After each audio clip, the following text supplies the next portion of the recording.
fanatics have had to backtrack on their flagship greenhouse gas reduction target. The SNP has committed to reducing Scotland's CO2 emissions by 75% by 2030. Now, the Climate Change Committee has reviewed its policy and advised that the absurd reduction target is out of reach. Can we accept the CCC's recent re-articulation that this Parliament's interim 2030 target is out of reach? We must now act to chart a course to 2045. It is time to recognise the truth that net zero by 2050 is unrealistic and unaffordable. It's time we rid ourselves of this foolish and costly idea that will simply make people cold and poor. We need to prioritise cheap energy for Britain's consumers and for companies, for industry, enabling economic growth that will benefit us all.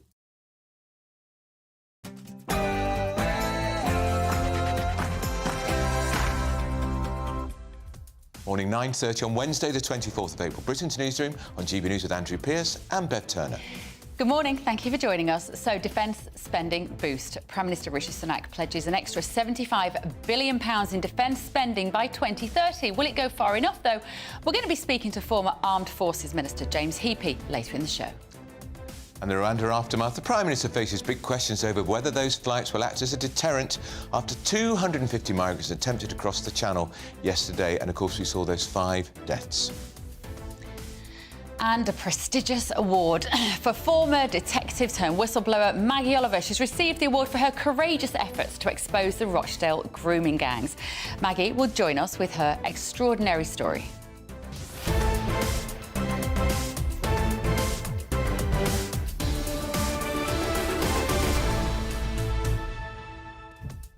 And yes, what was it like, Andrew, back in your day? I don't think I can remember.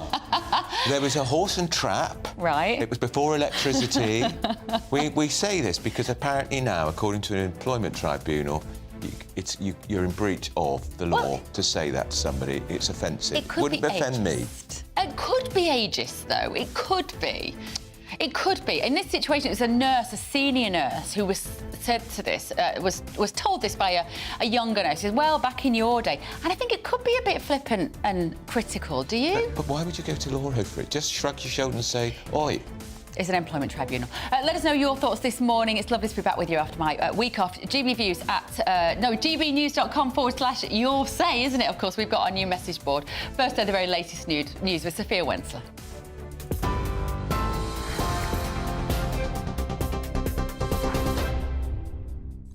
Bev, thank you. Good morning. It's 9:33. I'm Sophia Wensler in the GB Newsroom. Your headlines. The Defence Secretary has told GB News that rising conflicts around the world have made bolstering Britain's defences more urgent. It's after Prime Minister Rishi Sunak announced that spending would increase to 2.5% of GDP by 2030, in what he called the biggest strengthening in a generation. Grant Shapps says a fall in inflation has helped make the new investment possible, and it's important Britain leads the way. Conditions are right now, but not only that, the situation in the world, you've seen what's been happening in Ukraine, with Putin continuing to prosecute his illegal war. You've seen what's happening in the Middle East with Iran firing on Israel. I think it's very important for Britain to play its leadership part. The Prime Minister has stepped up and has done that in a very significant way. And I think this is very, very good news for the United Kingdom, our security, and also for our leadership in the rest of the world. Meanwhile, in the US, the Senate voted overwhelmingly to pass a long-awaited aid package for Ukraine, Israel and Taiwan. It's expected to be quickly signed by President Biden, ending months of uncertainty over whether the United States would continue supporting Kyiv. It comes after the bill passed the House of Representatives on Saturday in a show of bipartisan support, despite considerable resistance among some Republicans. Ukraine's President Zelensky says the aid approval to Ukraine reinforces the US role as a beacon of democracy. And the mother of one of the Nottingham attack victims has written an open letter to police after graphic messages were shared in a WhatsApp group. Barnaby Webber, who was 19, was stabbed and killed along with 2 others by 32-year-old Valdo Colaconi. Barnaby's mother, Emma, has written an open letter to officers who were members of a WhatsApp group in which graphic details about the attack were shared. Mrs Webber says her son was described as properly butchered, among other phrases, and has urged police to show the respect that was not given to her son. And for the latest stories, sign up to GB News Alerts by scanning the QR code on your screen or go to gbnews.com/alerts. Now it's back to Andrew and Bev.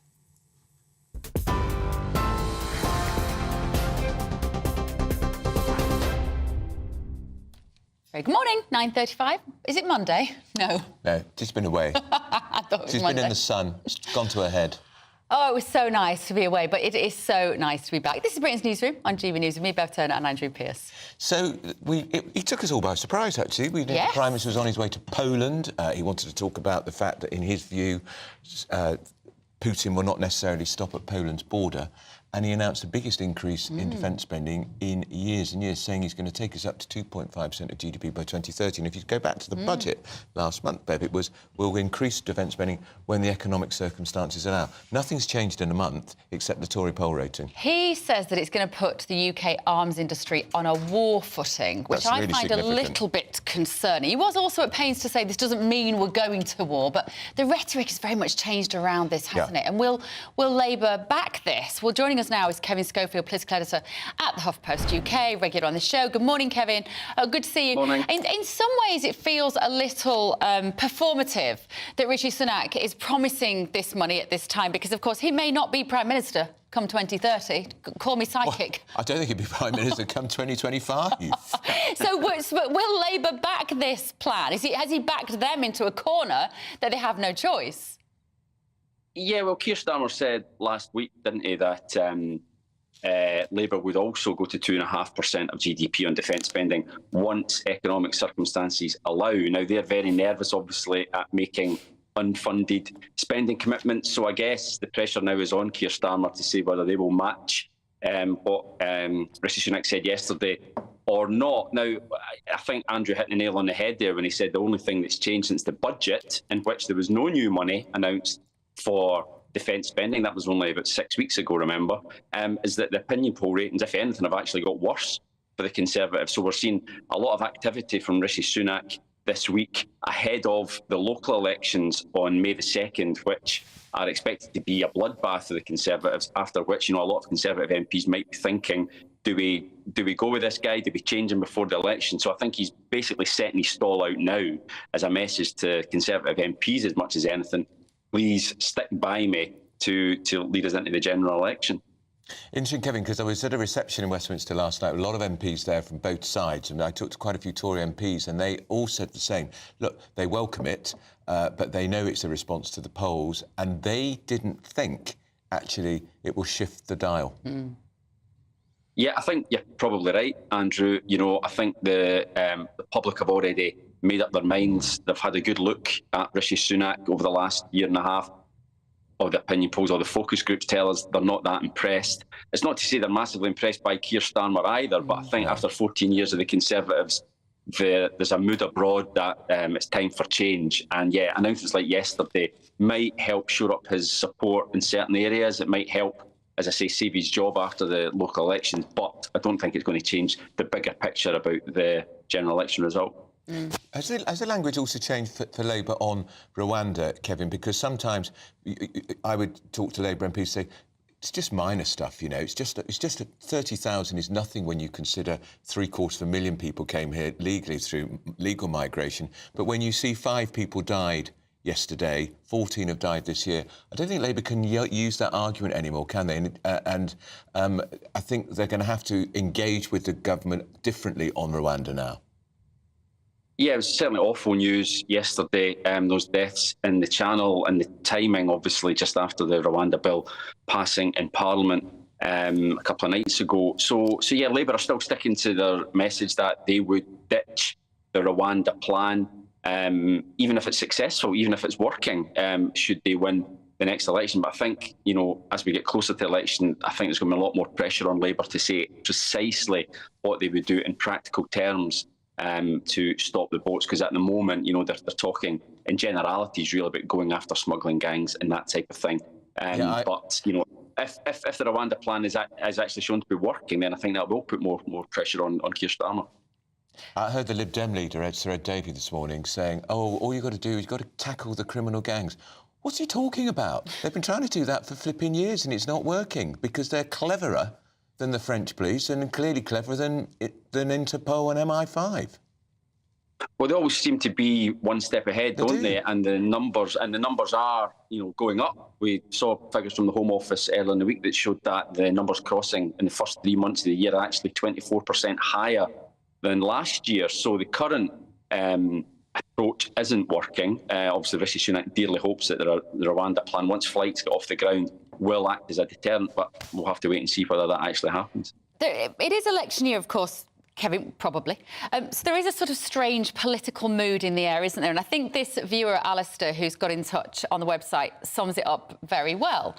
He says, with a general election in the office, we're beginning to see a pattern emerging. Labour will announce a policy without any detail as to timings or cost. Shortly thereafter, the government will make a similar announcement, but with timings and cost.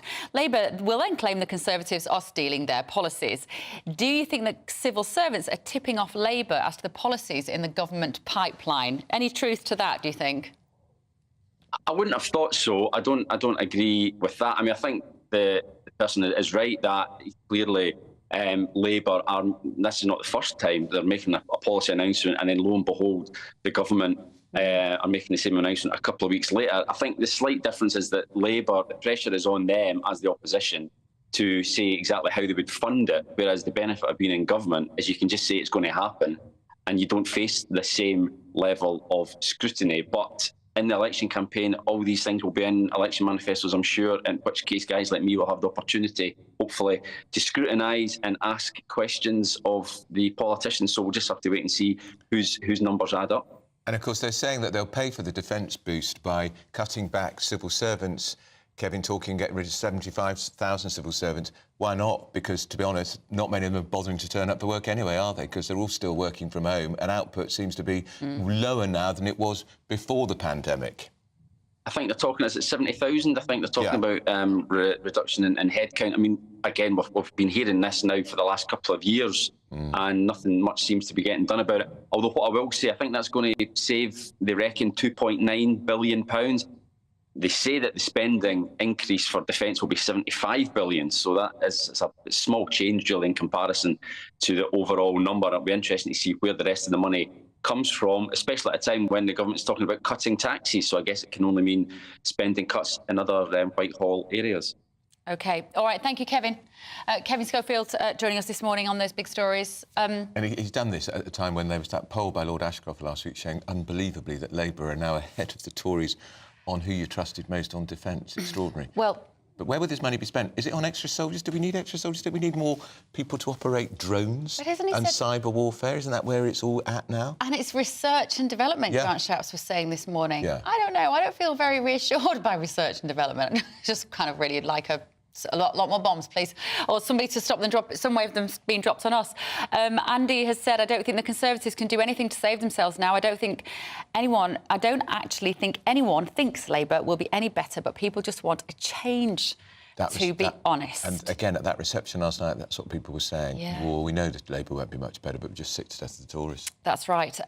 Keep your messages coming in. GBNews.com /your say is the website. And we've got a really interesting interview coming up because we're talking to Maggie Oliver, the former detective turned whistleblower, who's had an award for incredible efforts to expose that Rochdale grooming scandal. Yeah, and we'll ask her about this story today about the police exchanging totally inappropriate WhatsApp messages over the Nottingham stabbing. Shocking. With Britain's Newsroom on GB News.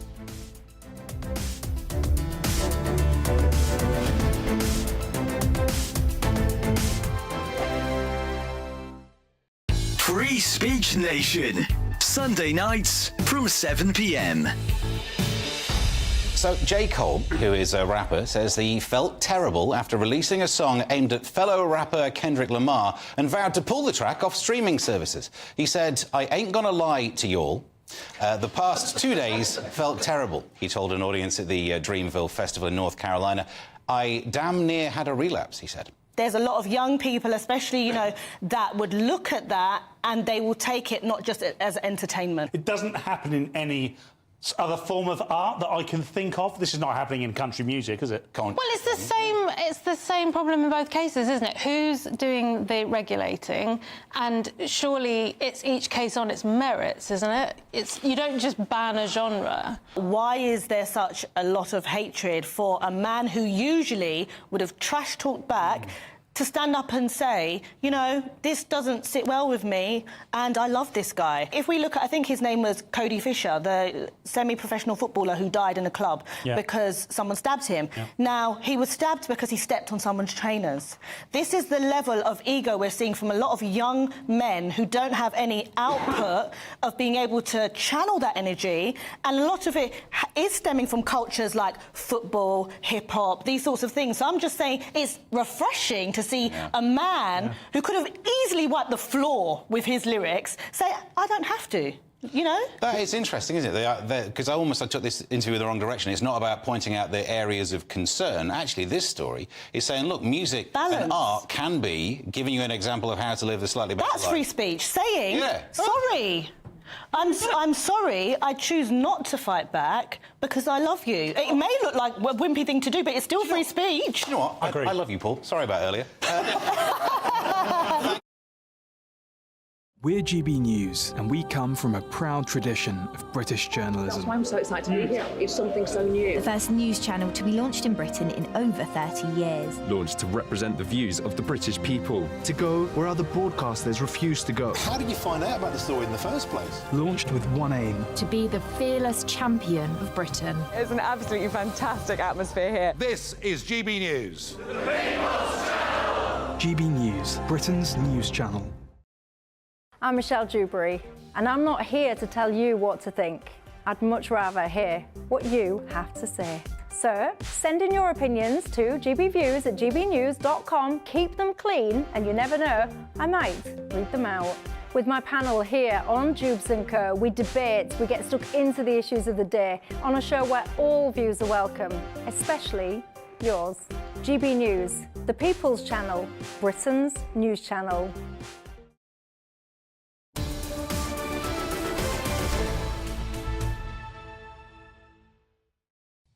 Very good morning. Now, former detective turned whistleblower Maggie Oliver was presented with the prestigious Icon Award at the annual Shining Stars Ball on Friday. This was to mark her fantastic efforts to expose the Rochdale grooming scandal against all the odds back in 2012, as well as her continued efforts to support women from all walks of life. About time too. Maggie was also commended for providing emotional support and legacy advocacy for over 4,000 adult survivors of sexual abuse and rape through her charity, the Maggie Oliver Foundation.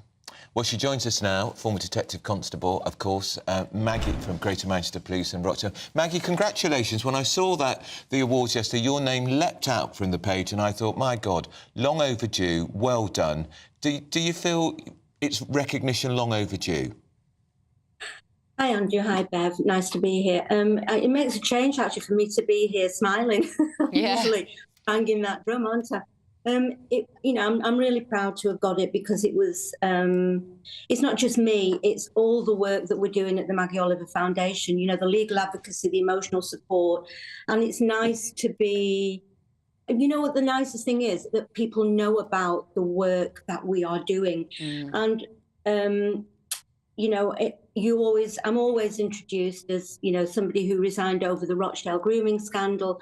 But the work now at the foundation, whilst grooming gangs and abuse of those girls is still a big part of our work, you know, we help survivors of any sexual abuse. So, you know, one rape or somebody who's abused in the family or by a teacher.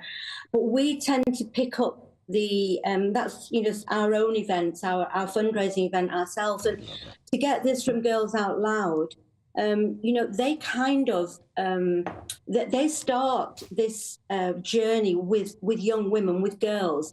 Before we become involved, we tend to pick up the pieces when the education, when the information and children being protected falls down.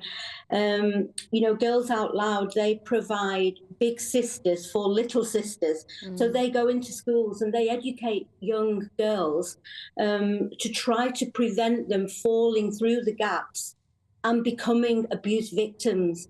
You know, my work is about picking up the pieces when it's far too late to prevent it. So to get this award from them and to go to the event, which was really lovely. And, you know, the award, you've just shown it. Coincidentally, my dress matched the star as well. I didn't know. Maggie, always stylish. Is part of the problem still the police is still very male-dominated, very blokish? Is that part of the problem? Yeah, I still think there is a lot of misogyny around. For me, a big part of the problem is them still not acknowledging the failures. And, the public know the criminal justice system is broken. And, you know, I often say now, everybody watched the Alan Bates against the Post Office, and it exposed how these organisations will go to any length to cover up their wrongdoing. And that's what I've experienced in my journey over the past 12 years through the criminal justice system. The complaints procedure is completely unworkable. It's not independent. It doesn't work. There's no accountability. And unless we see accountability, I don't think we will get the changes that we need, and children will continue to be abused. And actually young women, it's not just children, it is any victim of sexual abuse that we see every day doesn't receive the service that they are entitled to. And it's very much a postcode lottery as to what kind of service they get. There are some really, really good police officers. You know, I was a good police officer, but there's a lack of training, there's a lack of investment, there are not enough police officers there. The courts are overwhelmed, the prisons are full, the legal system is on its knees, and we need an acknowledgement of that.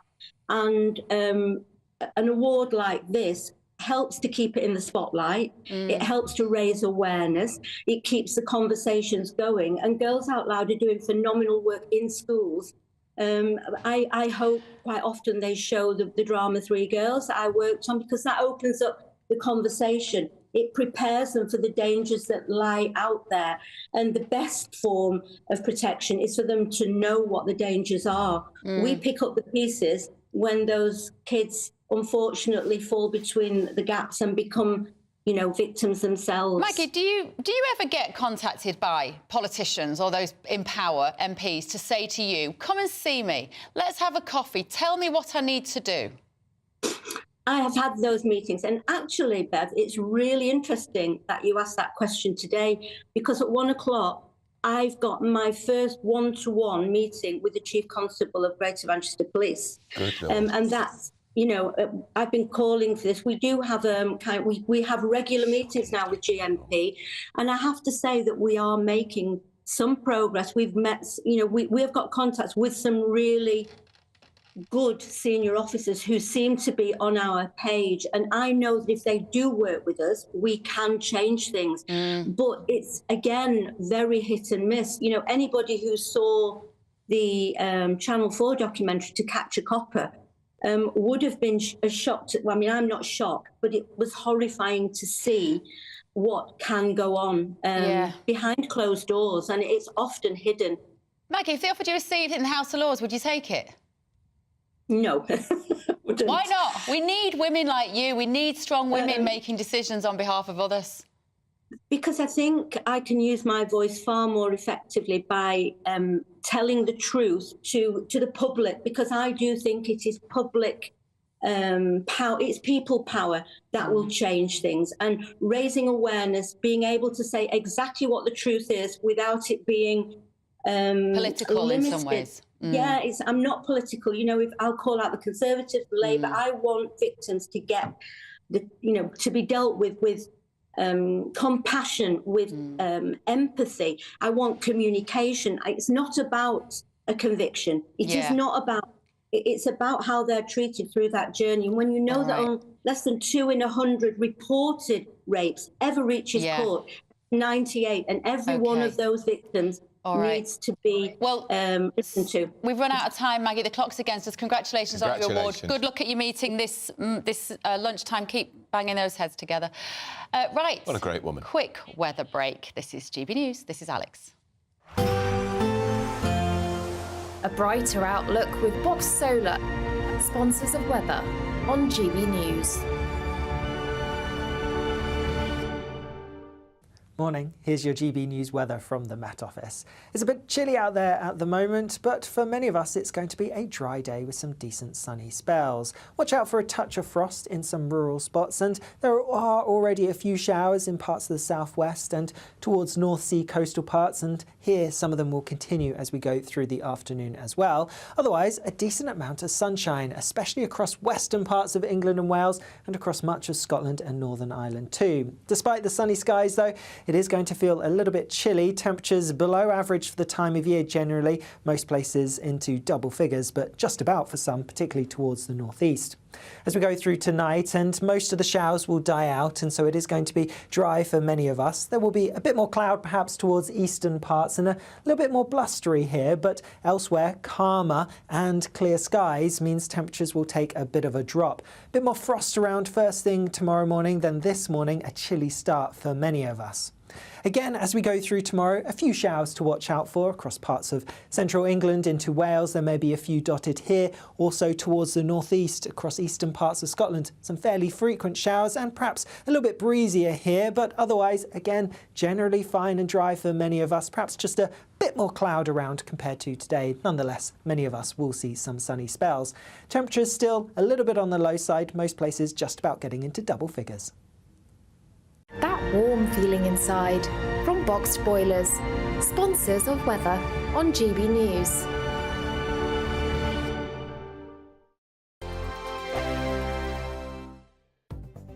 The latest GB News travel.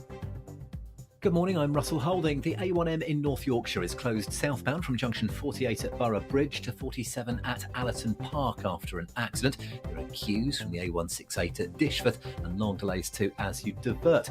Now on Merseyside, Balliol Road in Bootle remains closed eastbound off the A565 Derby Road after a spillage earlier this week. In Lincolnshire, the A15 is partly blocked northbound by an accident between the A153 and the A17 near Sleaford. There are delays of up to an hour and 10 minutes with some cancelled trains at Birmingham New Street thanks to a trespasser earlier. On the M4 in Swansea, there's a lane closed westbound again today on the exit at junction 44 at Samlet for emergency repairs causing queues.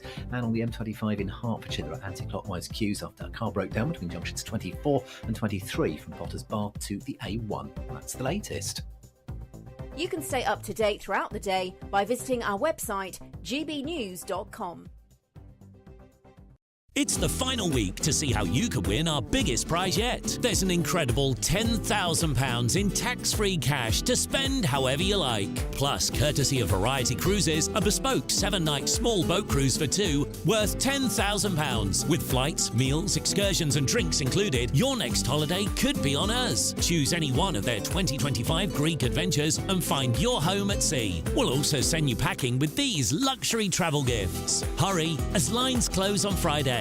For another chance to win a prize worth over £20,000, text WIN to 63232. Text costs £2 plus one standard network rate message. Or post your name and number to GB04 PO Box 8690 Derby DE1 9TT. UK only. Entrance must be 18 or over. Lines close at 5 p.m. on Friday. Full terms and privacy notice at gbnews.com/win. Please check the closing time if listening or watching on demand. Good luck. In the GB Newsroom, we bring you the news as it happens. With our team of dedicated journalists across the UK, GB News brings you accurate reporting of the day's topical agenda. When the news breaks, wherever and whenever it's happening, we'll be there. This is GB News, the People's Channel, Britain's news channel. Every Sunday from 11, join Michael Portillo. There will be topical discussion, looking at the week before and the week to come. So kick back and relax at 11 a.m. on Sundays on GB News with me, Michael Portillo. GB News, the People's Channel, Britain's news channel. If you want your news to be straight talking, this is a nightmare for the Conservatives again. Down to earth. It's not just Nottingham where this is happening, is it? And most importantly, honest. Hard-working, middle-class taxpayers, they'll get their book thrown at them. They catch me, Martin Daubney, Monday to Friday, 3 till 6 p.m. on GB News, Britain's news channel.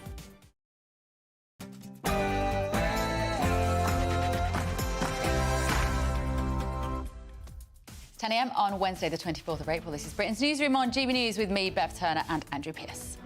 Huge spending increase on defence. The Prime Minister says he's going to put an extra £75 billion there by 2030. If he's still Prime Minister by then, of course. But will it go far enough? We're going to be speaking to the former Armed Forces Minister, James Heappey, and a former Labour Defence Minister later in the show.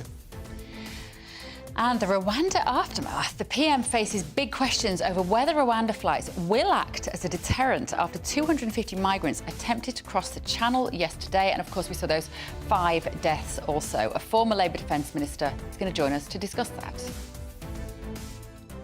COVID has scarred pupils. It's official. Children who started school during the pandemic will have worse GCSE results up until 2030. School closures have brought on prolonged damage for our pupils. How can it ever be recovered?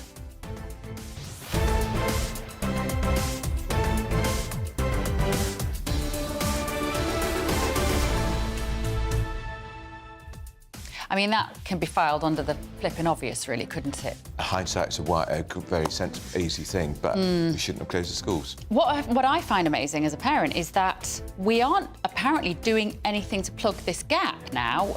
This research is fantastic because it does confirm what many parents have suspected, but as a parent, it doesn't seem like the schools have any plan. And the government announced a big fund, billions of extra education recovery fund, but I don't think the money ever came forward. No, and that depended on finding tutors to do extra work. Absolutely right. Maybe there aren't enough tutors. So what's your experience of this, whether you've got kids or grandchildren as well? Let us know.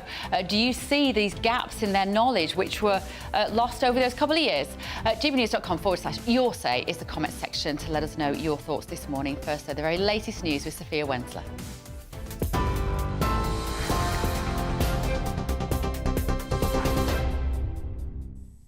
Bev, thank you. Good morning. It's 1 minute past 10. I'm Sophia Wensler in the GB Newsroom. Your top story this hour. The Defence Secretary has told GB News that rising conflicts around the world have made bolstering Britain's defences more urgent. It's after Prime Minister Rishi Sunak announced that spending would increase to 2.5% of GDP by 2030 in what he called the biggest strengthening of our national defence in a generation. Grant Shapps says that a fall in inflation has helped make the new investment possible, but that it's important Britain leads the way. Conditions are right now, but not only that, the situation in the world, you've seen what's been happening in Ukraine, with Putin continuing to prosecute his illegal war.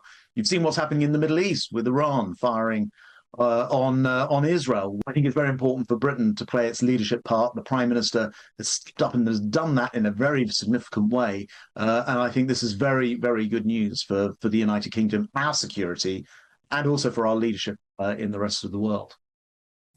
Meanwhile, Shadow Attorney General Emily Thornberry says Labour wants to see details on how it will be funded.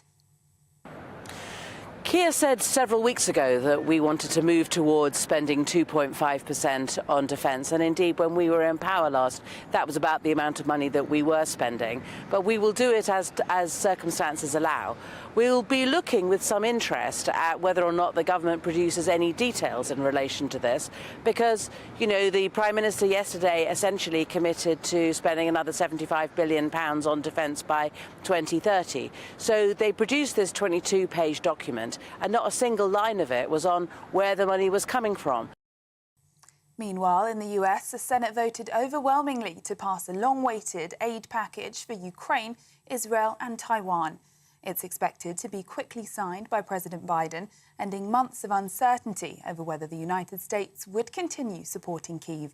It comes after the bill passed the House of Representatives on Saturday in a show of bipartisan support despite considerable resistance among some Republicans. Ukraine's President Zelensky says the aid approval to Ukraine reinforces the US role as a beacon of democracy. The mother of one of the Nottingham attack victims has written an open letter to police after graphic messages were shared in a WhatsApp messaging group. Barnaby Webber, who was 19, was stabbed and killed, along with 2 others, by 32-year-old Valdo Calicone.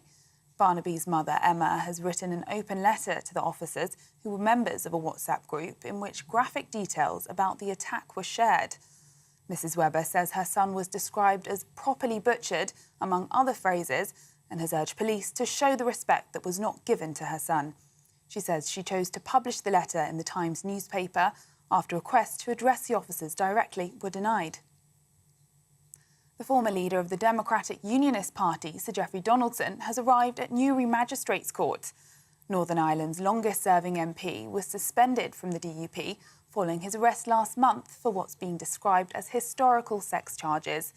In his resignation letter, he said he would strenuously be contesting the allegations.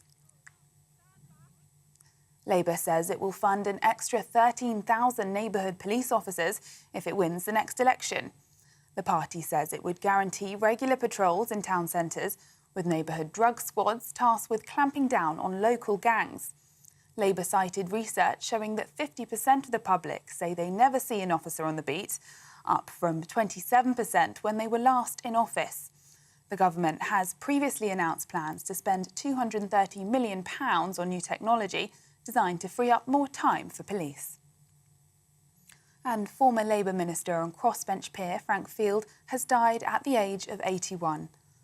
Lord Field spent 40 years as MP for Birkenhead and served as Minister for Welfare Reform in Tony Blair's government. He joined the House of Lords in 2020. His family says he'll be mourned by admirers across politics, but above all, he will be greatly missed by those lucky enough to have enjoyed his laughter and friendship. And for the latest stories, sign up to GB News Alerts by scanning the QR code on your screen or go to gbnews.com/alerts. Now it's back to Andrew and Bev.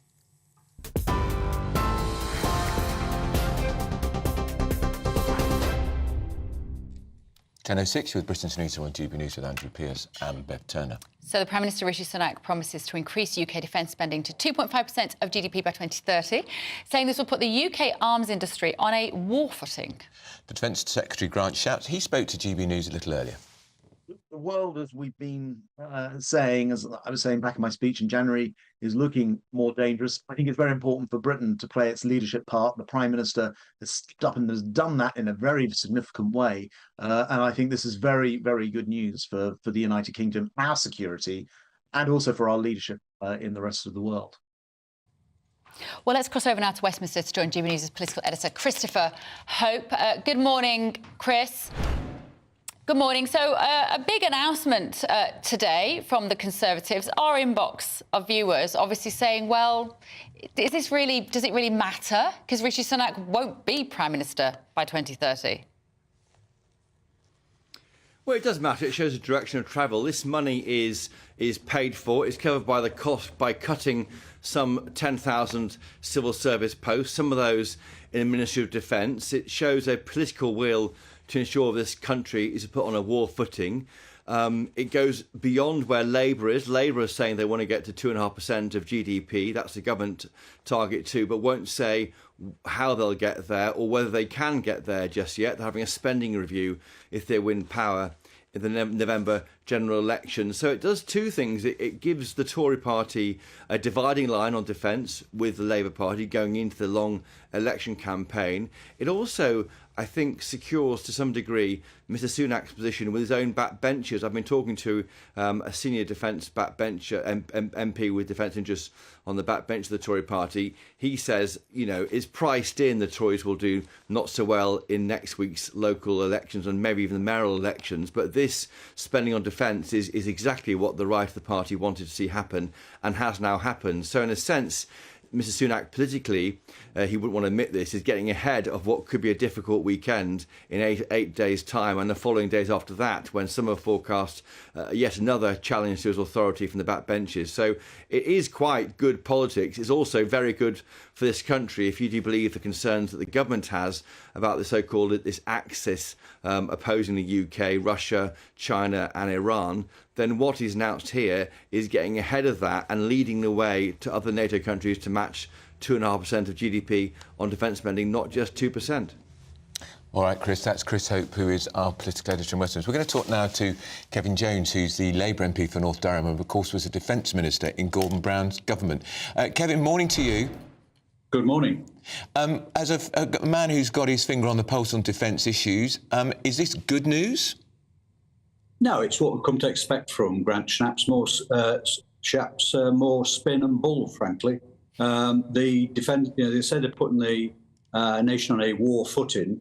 defence expenditure next year goes down if you take out the 500 million that is dedicated for Ukraine. And that was confirmed by the finance director who was sat next to the Secretary of State at the Defence Select Committee a few weeks ago.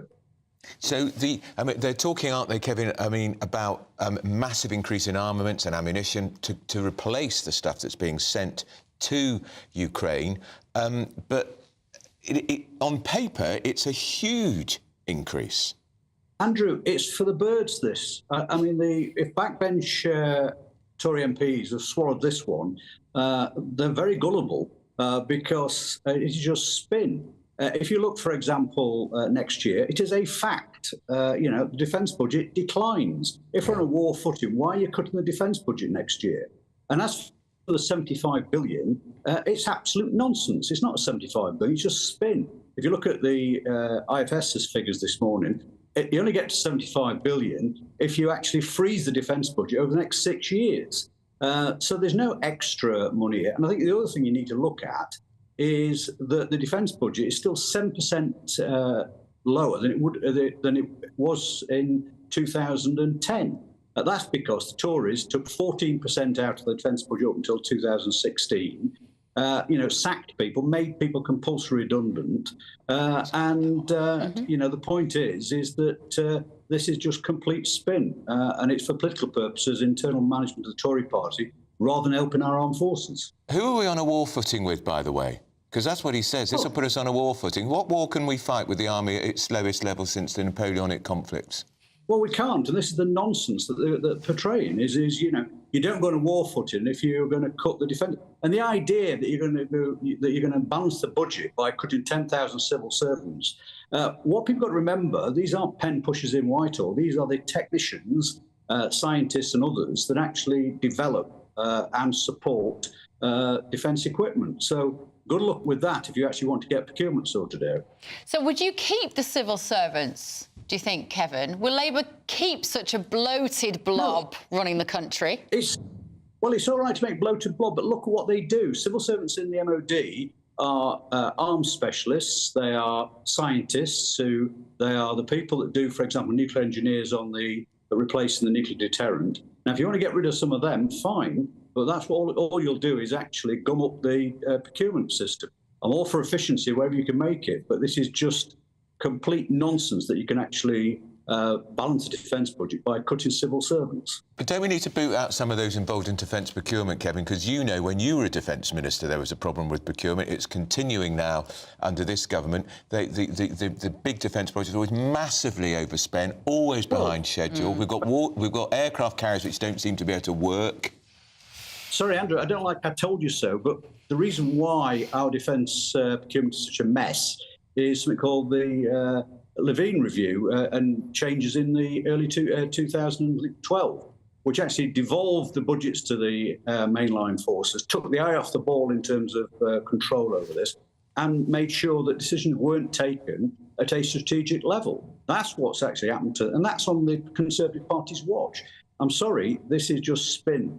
And I think people just look at the figures and actually, face down Sunak and Shapps and just say to them, well, come on, where are you going to get this money from? It does feel a little like Rishi Sunak is just throwing everything he's got at this now in this sort of final run-up to an election to see what sticks. Our inbox shows that most people out there, the viewers, are a lot smarter than that and they can see through some of the electioneering. What could make any difference for him, Kevin, and when do you think that election might be?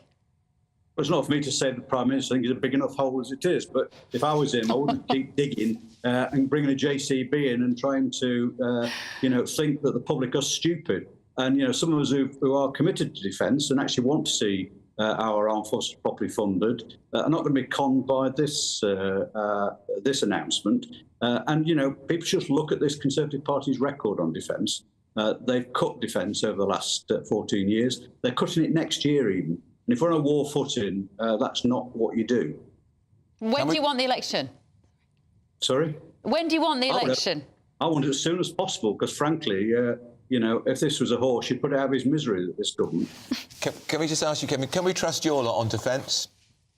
Yeah, I think you can. I mean, the situation is... Andrew, you've known me a long time on defence, and Even in the bad years of Corbyn, I was still holding the flag there for defence. We've got Keir Starmer, who's committed to defence, and John Healey, who I think is someone else who is committed to making sure that we make the right decisions for this country, not the cheap spin and playing politics with what's happened in the last few days. Can we just ask you about these scenes yesterday on St George's Day in London, with the police being very heavy-handed, jumping out of vans ready to riot?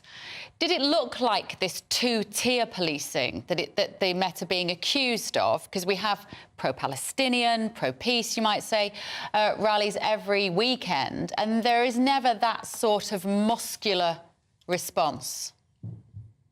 Now, listen, one of the great things about our country is democracy. We have freedom of speech to demonstrate and actually ensure that we can, have our right to say.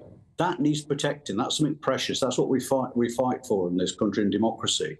The police have a difficult job in terms of ensuring that. And if demonstrations take place that turn violent, then the police have to make the appropriate response. If you see some of the individuals who were behind yesterday's St George's Day, were they looking for trouble? Possibly they were.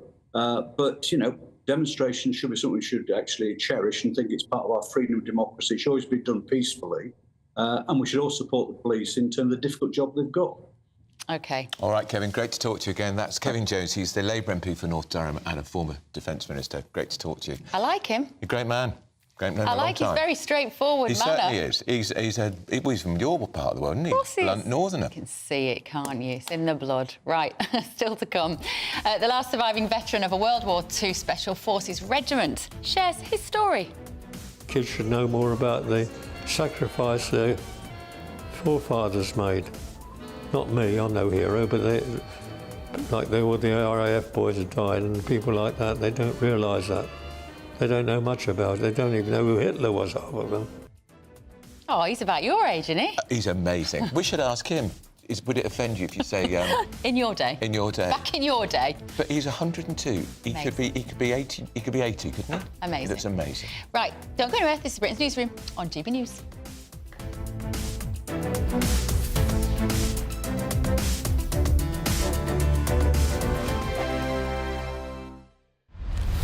Farage, Monday to Thursday from 7 p.m.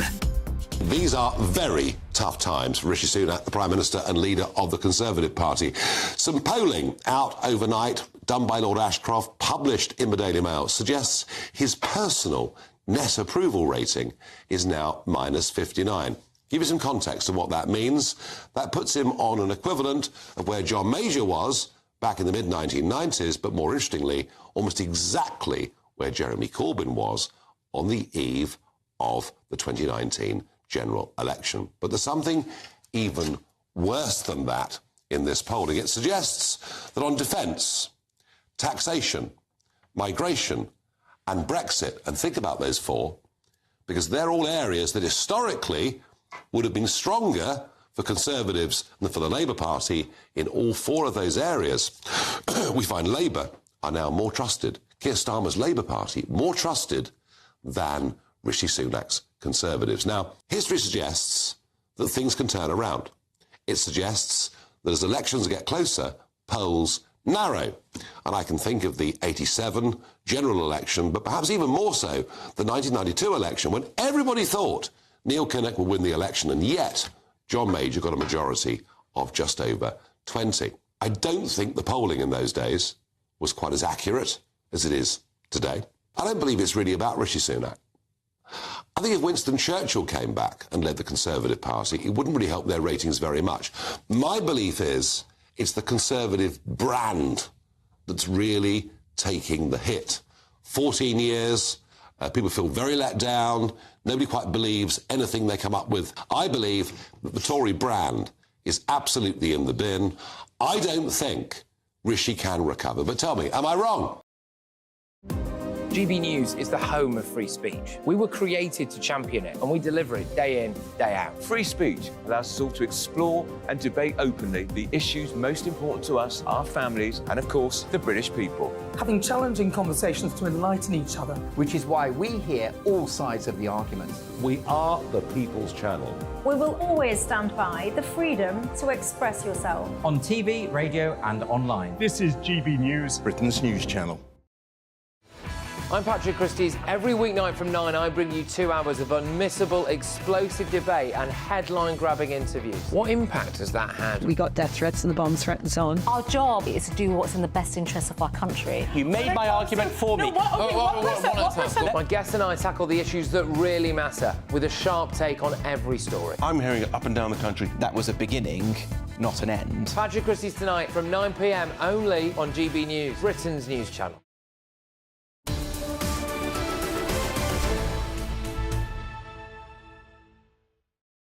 Very good morning, it's 10:20.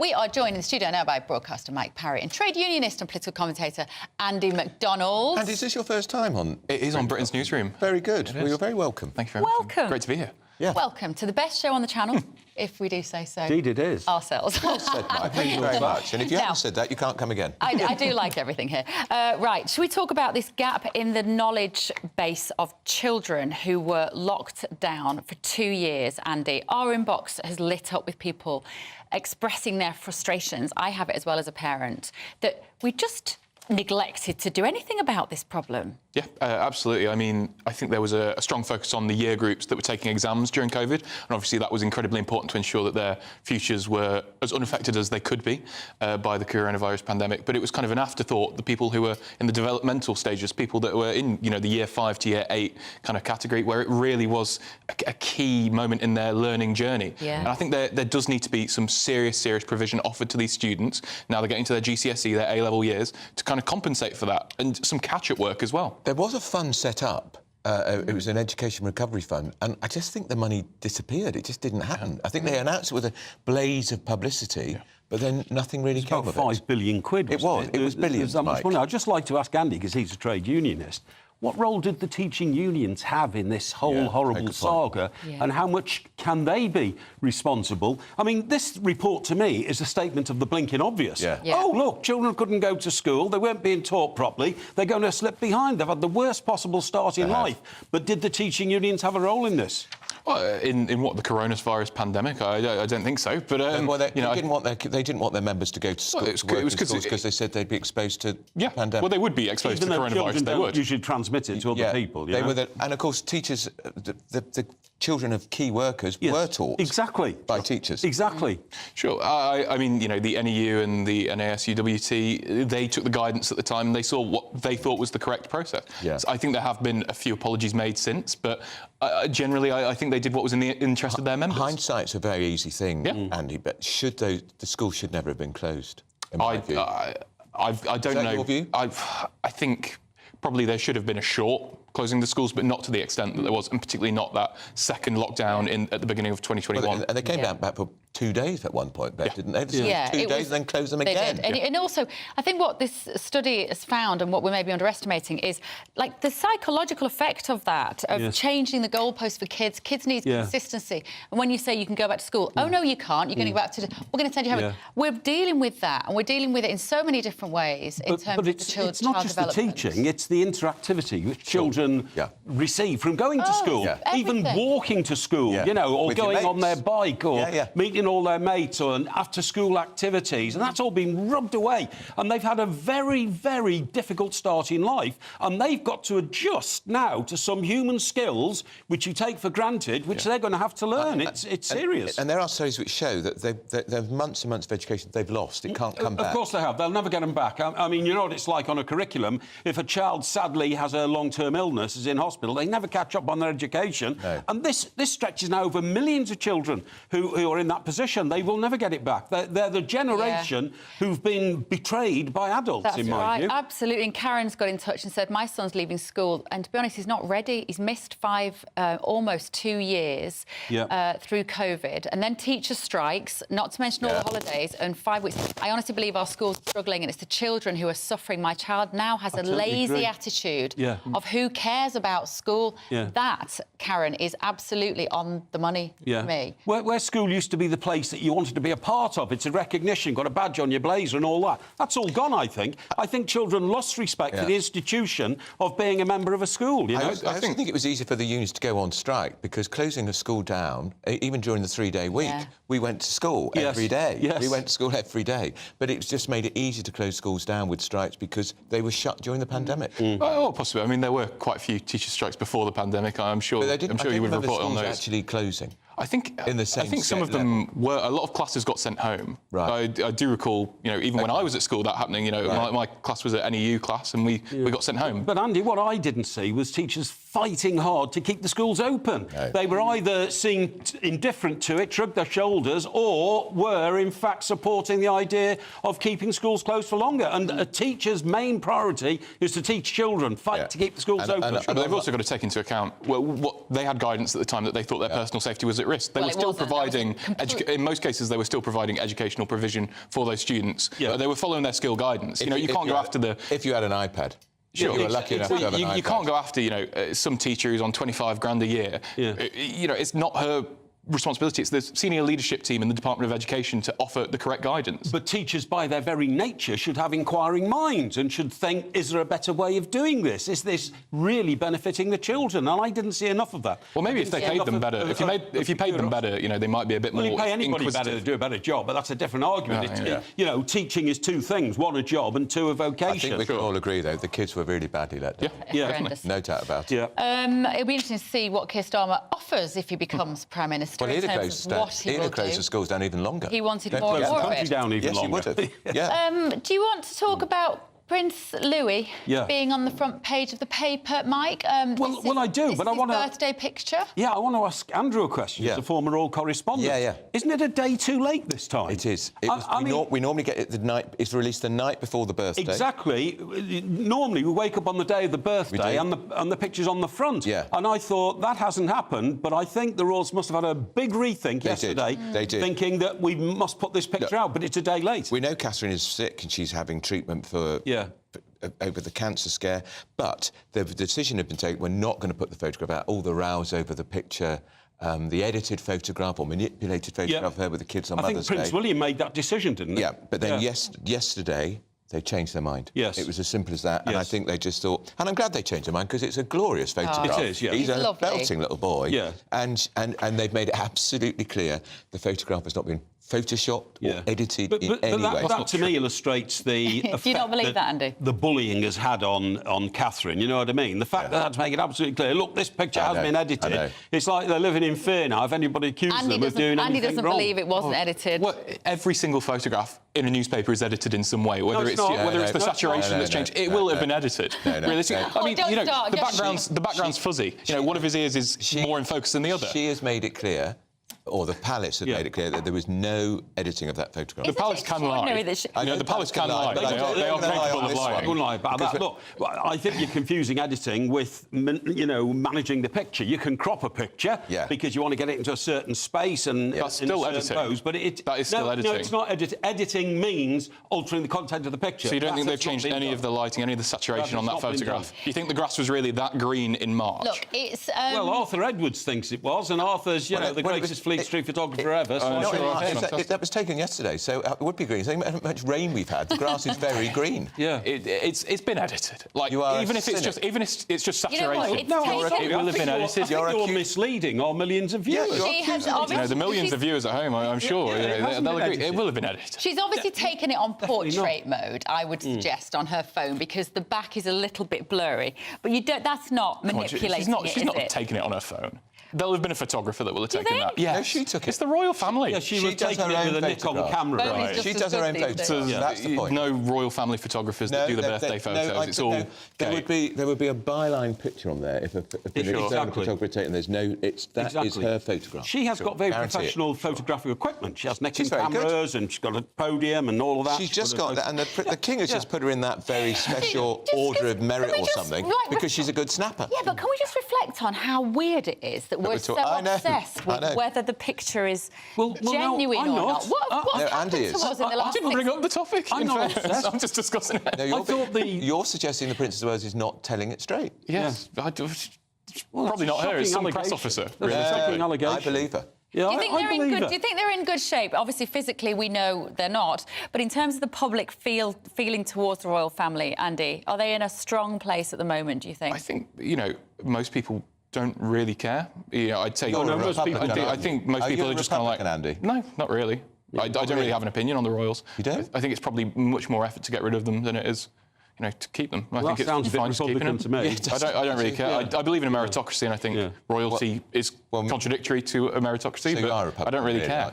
Unfortunately, I've got bigger issues to think about. Right. How old are you, Andy? Do you mind me asking? 23. So, you see, I think your attitude is absolutely typical of those people in their 20s. Yes. And, I think that sort of ambivalence is how most people in their 20s do feel about the royal family. But remember, people in their 20s grow up to get a gas bill and have more respect for the royal family. I do have a mortgage. I do have a gas bill. And also the other thing... I do pay bills. But also, Andy, the other thing is, what would you replace it with?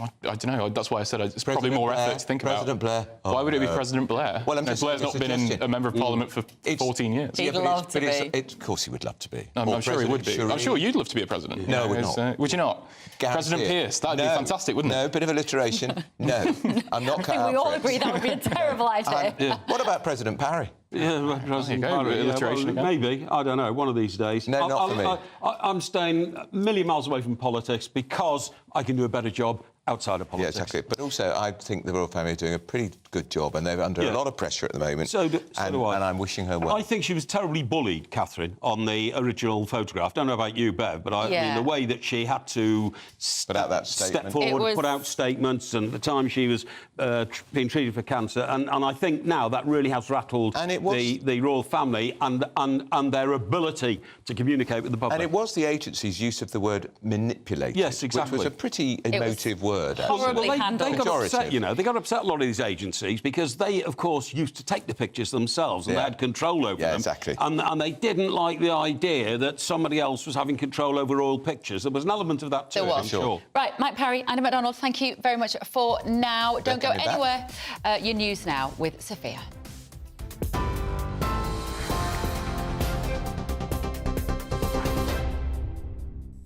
Bev, thank you. It's 10:30. I'm Sophia Wensler in the GB Newsroom. Your headlines. The Defence Secretary has told GB News that rising conflicts around the world have made bolstering Britain's defences more urgent. It's after Prime Minister Rishi Sunak announced that spending would increase to 2.5% of GDP by 2030 in what he called the biggest strengthening in a generation. Grant Shapps says he'll tell a NATO summit in July that 2.5% should be the benchmark for all members of the alliance. Meanwhile, in the US, the Senate voted overwhelmingly to pass a long-awaited aid package for Ukraine, Israel and Taiwan. It's expected to be quickly signed by President Biden, ending months of uncertainty over whether the United States would continue supporting Kyiv. It comes after the bill passed the House of Representatives on Saturday in a show of bipartisan support, despite considerable resistance among some Republicans. Ukraine's President Zelensky says it reinforces the US as a beacon of democracy. The mother of one of the Nottingham attack victims has written an open letter to police after graphic messages were shared in a WhatsApp group. Barnaby Webber, who was 19, was stabbed and killed, along with two others, by 32-year-old Valdo Kalokane. In an open letter, Barnaby's mother, Emma, says her son was described as properly butchered, among other phrases, and has urged police to show the respect that was not given to her son. And two horses, which appeared to be on the loose in central London this morning, have now been contained. Video posted to social media appeared to show one of the animals covered in blood. City of London Police says the horse will now be transported for care. And for the latest stories, sign up to GB News Alerts by scanning the QR code on your screen or go to gbnews.com/alerts.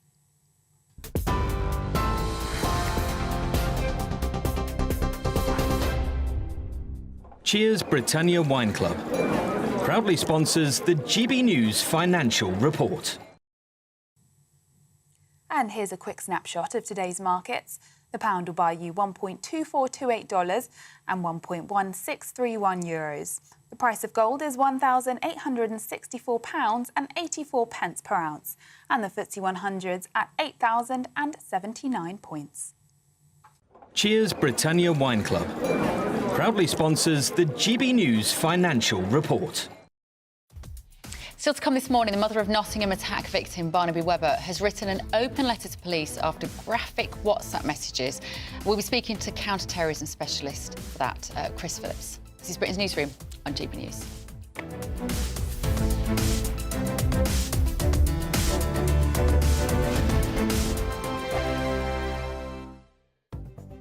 The latest GB News travel. Good morning, I'm Russell Holding. The A1M in North Yorkshire is closed southbound from junction 48 at Borough Bridge to 47 at Allerton Park after an accident in the early hours of this morning. There are long delays with queues from the A168 at Dishforth. Long delays too as you divert on routes through Harrogate and on the A19 through Shipton towards York. On Merseyside, Balliol Road in Bootle remains closed eastbound off the A565 Derby Road after a spillage earlier this week. There are delays of up to an hour with some cancelled trains at Birmingham New Street thanks to a trespasser earlier. On the M1 in Bedfordshire, there's a lane closed on the southbound Slip Road into the Toddington services after an accident with delays from junction 12. And on the M4 in Swansea, there's a lane closed again today for emergency barrier repairs on the westbound exit at junction 44 at Llansamlet, causing delays. That's the latest. You can stay up to date throughout the day by visiting our website gbnews.com. Tubes & Co. Weekdays from 6 p.m. Organisations, plural, because there's loads of people doing this. The organisations are charging schools to be part of this odd league table about who's trying to outdo who when it comes to who is more trans inclusive with the kids than the next person. There's something that makes me uneasy about this. Supposing a child comes home and says, you think, oh, I've done well today. He said, well, how have you done? He said, well, I was number one painter, or I was number one reader. No, I wasn't. I was made LGBT champion. This is a 4- and 5-year-old.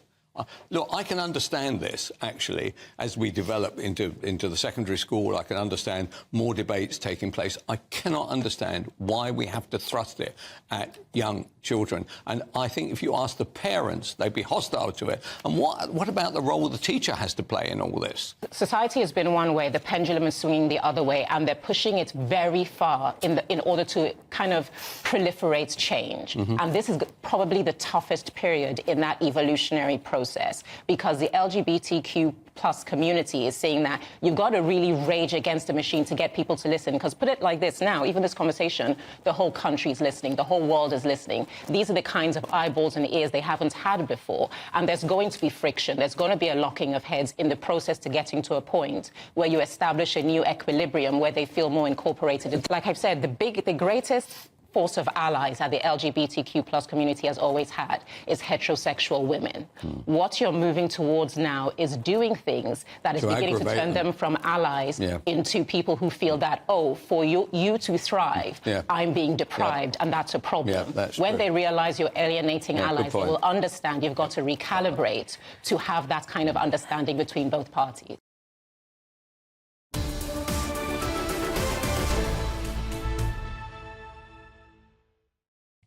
Good morning, it's 10:38. So the mother of Nottingham attack victim Barnaby Webber has asked police to show the respect that was not given to her son to other victims. So Emma Webber wrote an open letter to members of her police WhatsApp group after several graphic messages were sent about the killings of her student son.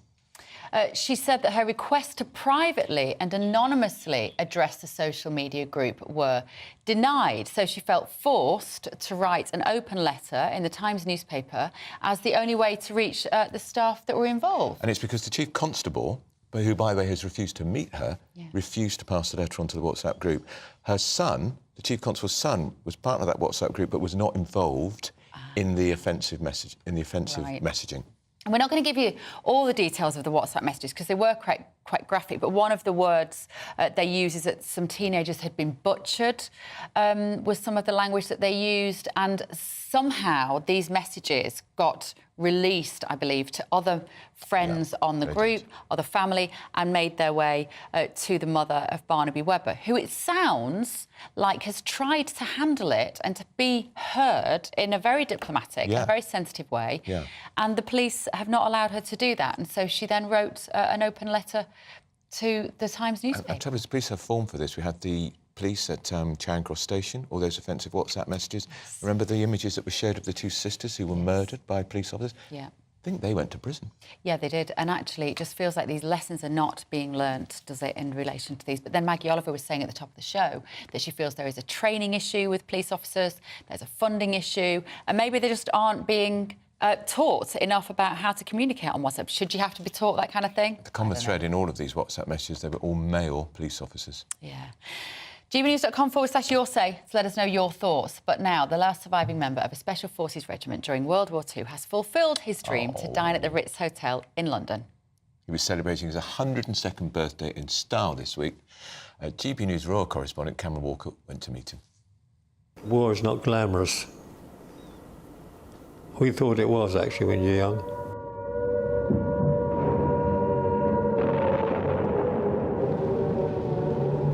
John Morris is the last surviving member of his SAS regiment from the Second World War. Before joining the Special Forces, his service began in Kent, shooting down German bombers targeting London.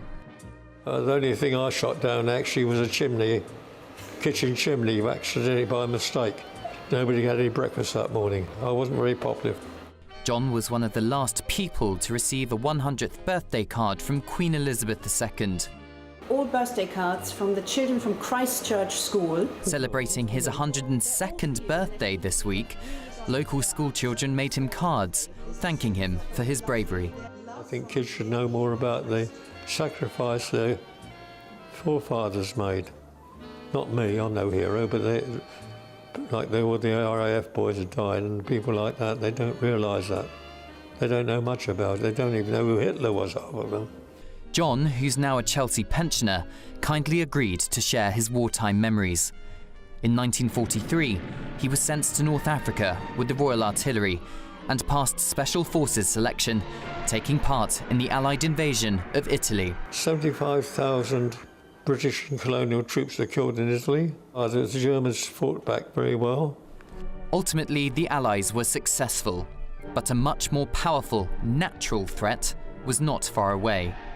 Mount Vesuvius, famous for destroying the Roman town of Pompeii in AD 79, erupted. I woke up in the morning, heard this rumble, looked outside, this wall of lava coming down. So never go on a volcanic island where I am, because it's very dangerous. That year, Allied forces landed on the beaches of Normandy. Known as D-Day, the operation led to the liberation of Western Europe and was one of the most famous and widely praised successes of the war. Far away in Italy, John and his comrades were branded with a less than flattering nickname, turned into a popular wartime song. We've already done 3 D-Days. We did the North African landing, we did the Battle of Britain, and we did the Italian landing, we did the Yugoslavia, Albania, and they called us D-Day Dodgers.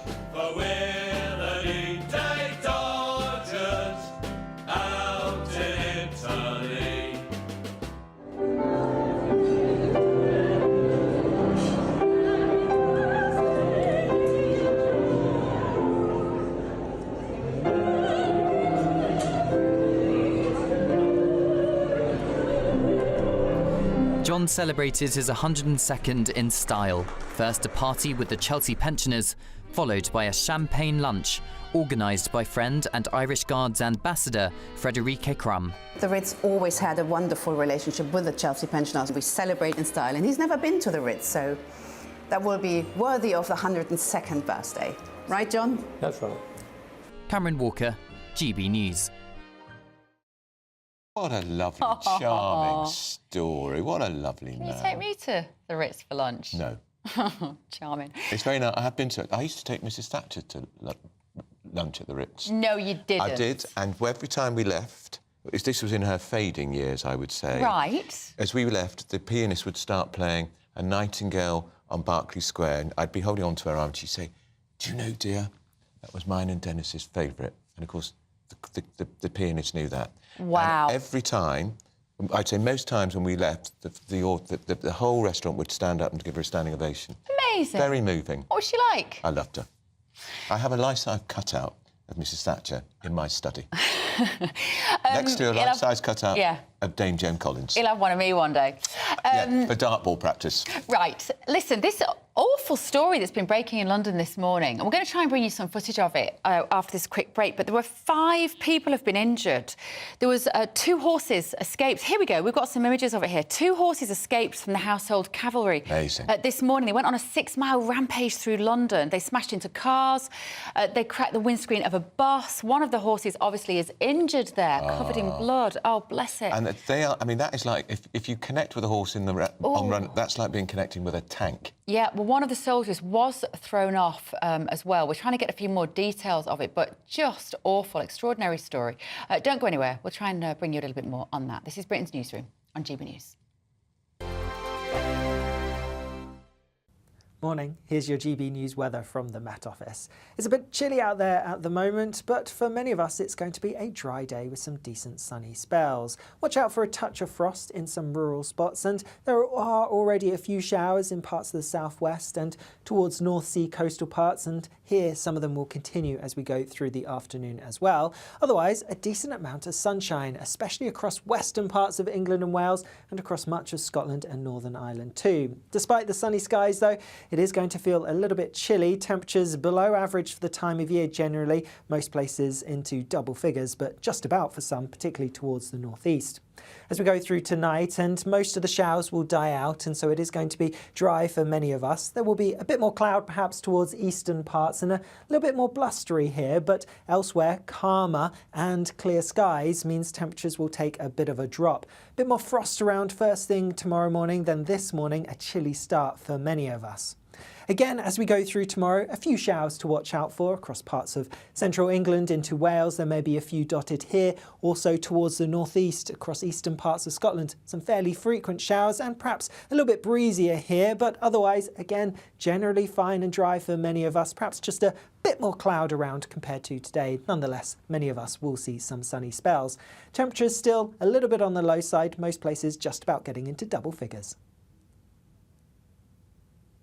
Join me, Camilla Tominey, every Sunday at 9:30 when I'll be interviewing the key players in British politics and taking them to task. This report basically says that he's not fit to stand trial. With an upcoming election looming over Westminster, now is the time for clear, honest answers. I agree. And that's precisely what I'll get. Is he indecisive? Incompetent? That's the Camilla Tominey Show at 9:30 every Sunday on GB News, the People's Channel, Britain's election channel. I'm Michelle Dewberry, and I'm not here to tell you what to think. I'd much rather hear what you have to say. So send in your opinions to gbviews@gbnews.com. Keep them clean, and you never know, I might read them out. With my panel here on Dubes & Co, we debate, we get stuck into the issues of the day on a show where all views are welcome, especially yours. GB News, the People's Channel, Britain's news channel. 2024, a battleground year. The year the nation decides. As the parties gear up their campaigns for the next general election. Who will be left standing when the British people make one of the biggest decisions of their lives? Who will rise? And who will fall? Let's find out together. For every moment, the highs, the lows, the twists and turns. We'll be with you for every step of this journey. In 2024, GB News is Britain's election channel.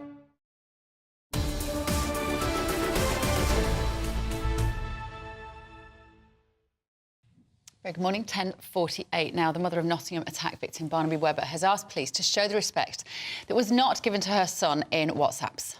So we're talking now to Chris Phillips, former head of the National Counter-Terrorism Security Office. Chris, morning to you. This is... Oh, I think we've lost him. Oh, we've lost him.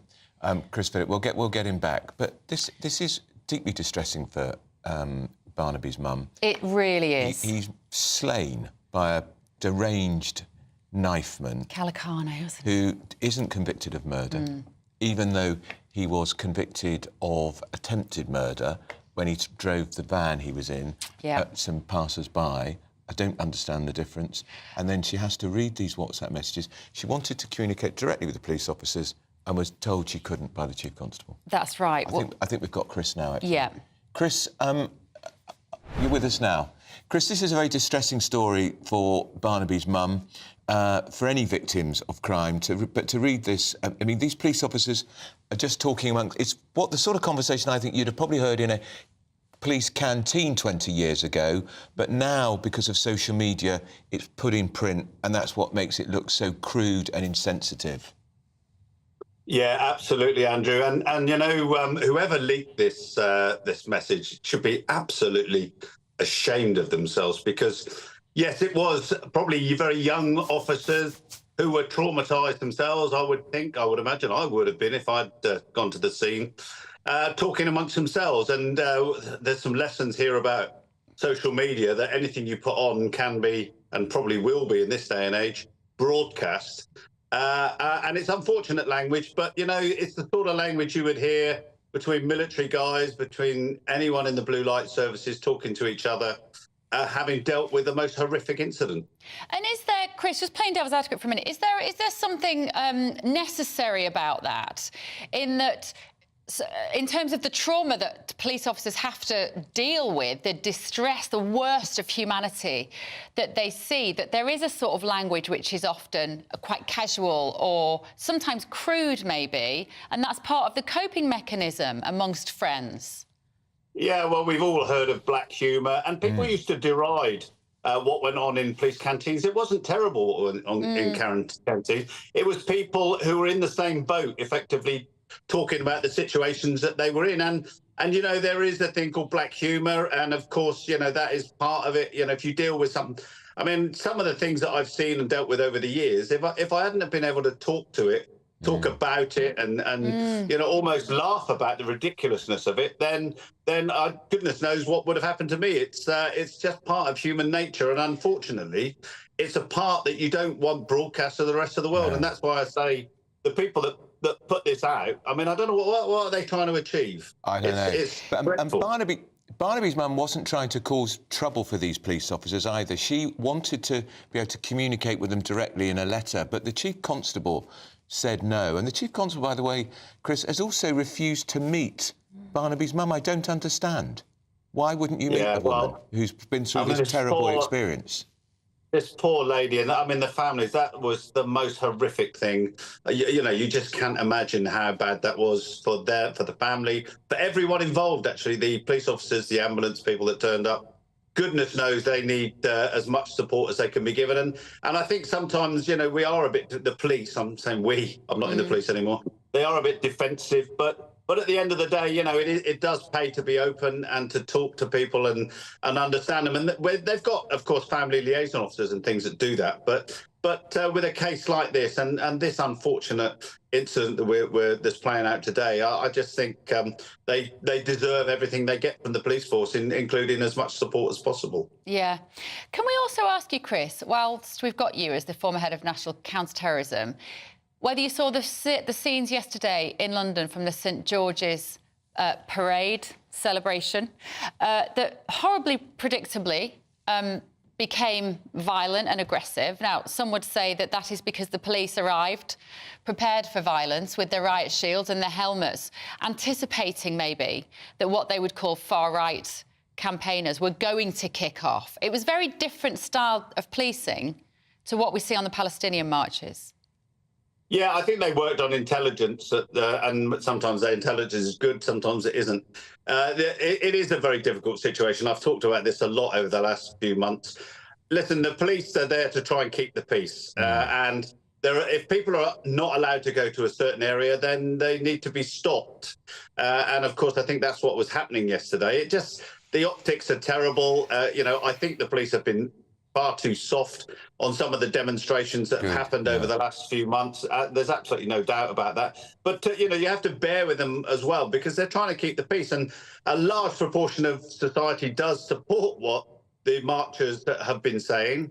It's the police are just caught in the middle, whatever they do. If they go in hard, they're wrong. If they go in soft, they're wrong. Just briefly, because we're on pressure time, it does reinforce the view, though, doesn't it, of two-tier policing, cracking down really hard on this on St George's Day festivities, but not cracking down on those marchers who've spewed out vile anti-Semitism remarks. Yeah, absolutely, and it just plays to that tune, doesn't it? Unfortunately, I think the police do need to be harder with these, with what's been happening on the streets generally, and need to be supported to do that. OK. All right. Thanks so much. Great to see you. Chris Phillips there, former head of the National Counter-Terrorism Security Office. We've got two-tier policing. Suella Braverman was right, the former Home Secretary. Why? Why is that? I just think they're too fearful. They would never have done that to a woman in a hijab, told her to go away from a march, would they? Whereas a man who's overtly Jewish, outrageous. Right, let us know your thoughts this morning. gbnews.com/your say. Here's the weather. A brighter outlook with Box Solar, sponsors of weather on GB News. Morning, here's your GB News weather from the Met Office. It's a bit chilly out there at the moment, but for many of us it's going to be a dry day with some decent sunny spells. Watch out for a touch of frost in some rural spots, and there are already a few showers in parts of the southwest and towards North Sea coastal parts, and here some of them will continue as we go through the afternoon as well. Otherwise, a decent amount of sunshine, especially across western parts of England and Wales and across much of Scotland and Northern Ireland too. Despite the sunny skies though, it is going to feel a little bit chilly. Temperatures below average for the time of year generally, most places into double figures, but just about for some, particularly towards the northeast. As we go through tonight, and most of the showers will die out, and so it is going to be dry for many of us. There will be a bit more cloud perhaps towards eastern parts and a little bit more blustery here, but elsewhere calmer and clear skies means temperatures will take a bit of a drop. A bit more frost around first thing tomorrow morning, then this morning a chilly start for many of us. Again, as we go through tomorrow, a few showers to watch out for across parts of central England into Wales. There may be a few dotted here. Also towards the northeast, across eastern parts of Scotland, some fairly frequent showers and perhaps a little bit breezier here. But otherwise, again, generally fine and dry for many of us. Perhaps just a bit more cloud around compared to today. Nonetheless, many of us will see some sunny spells. Temperatures still a little bit on the low side. Most places just about getting into double figures. That warm feeling inside from Boxed Boilers, sponsors of weather on GB News.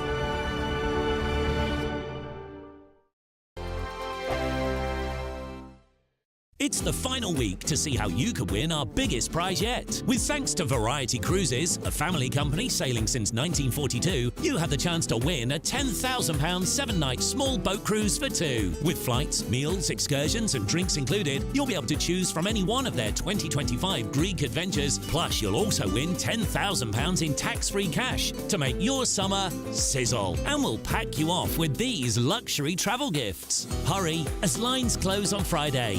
For another chance to win a prize worth over £20,000, text WIN to 63232. Text costs £2 plus one standard network rate message. Or post your name and number to GB04 PO Box 8690 Derby DE1 9TT. UK only. Entrance must be 18 or over. Lines close at 5 p.m. on Friday. Full terms and privacy notice at gbnews.com/win. Please check the closing time if listening or watching on demand.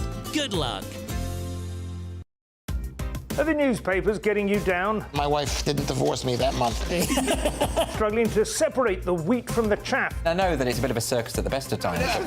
Well, don't worry. Headliners has got you covered. We'll take the burden of reading the day's news, and if we get depressed, who cares? It's an occupational hazard, frankly. That's Headliners on GB News from 11 p.m. till midnight, and the following morning, 5 till 6 a.m. on GB News, the comedy channel. Nah, just kidding. Britain's news channel.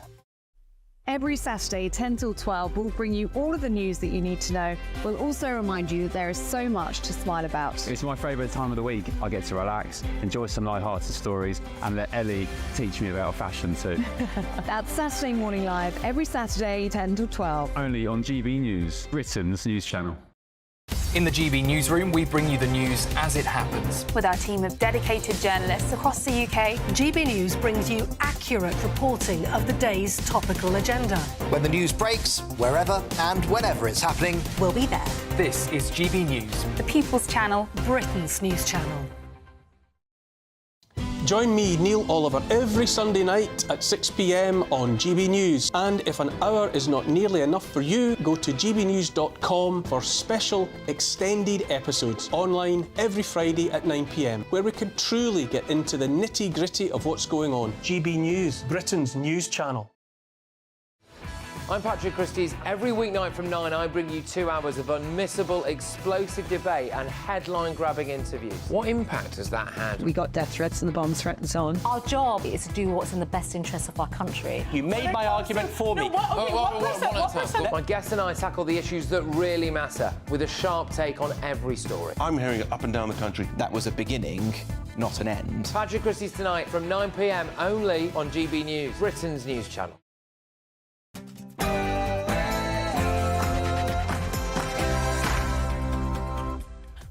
11 a.m. on Wednesday, the 24th of April. This is Britain's Newsroom on GB News with Andrew Pearce and Bev Turner. So, a defence spending boost incoming. Prime Minister Rishi Sunak is in Germany meeting with its Chancellor Olaf Scholz to deepen defence and security. This comes as he pledges an extra £75 billion in defence spending by 2030. Not that he'll be Prime Minister then. The Rwanda aftermath.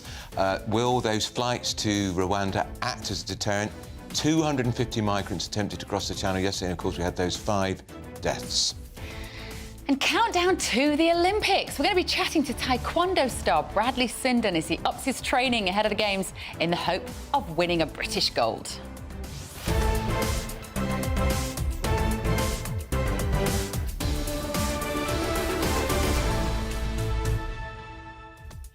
And we still want to know whether you think the phrase "back in your day" would be offensive if said to you by a younger person. I'm deeply offended, obviously. Mortified.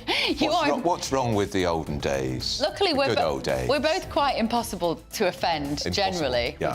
which is lucky. But if somebody said to you, "Back in your day, that would never happen," would it be offensive? No, ridiculous. Grow up. Right, gbnews.com/your say is the website, the comments page where you can get in touch with us. First, though, the very latest news with Sophia Wensler.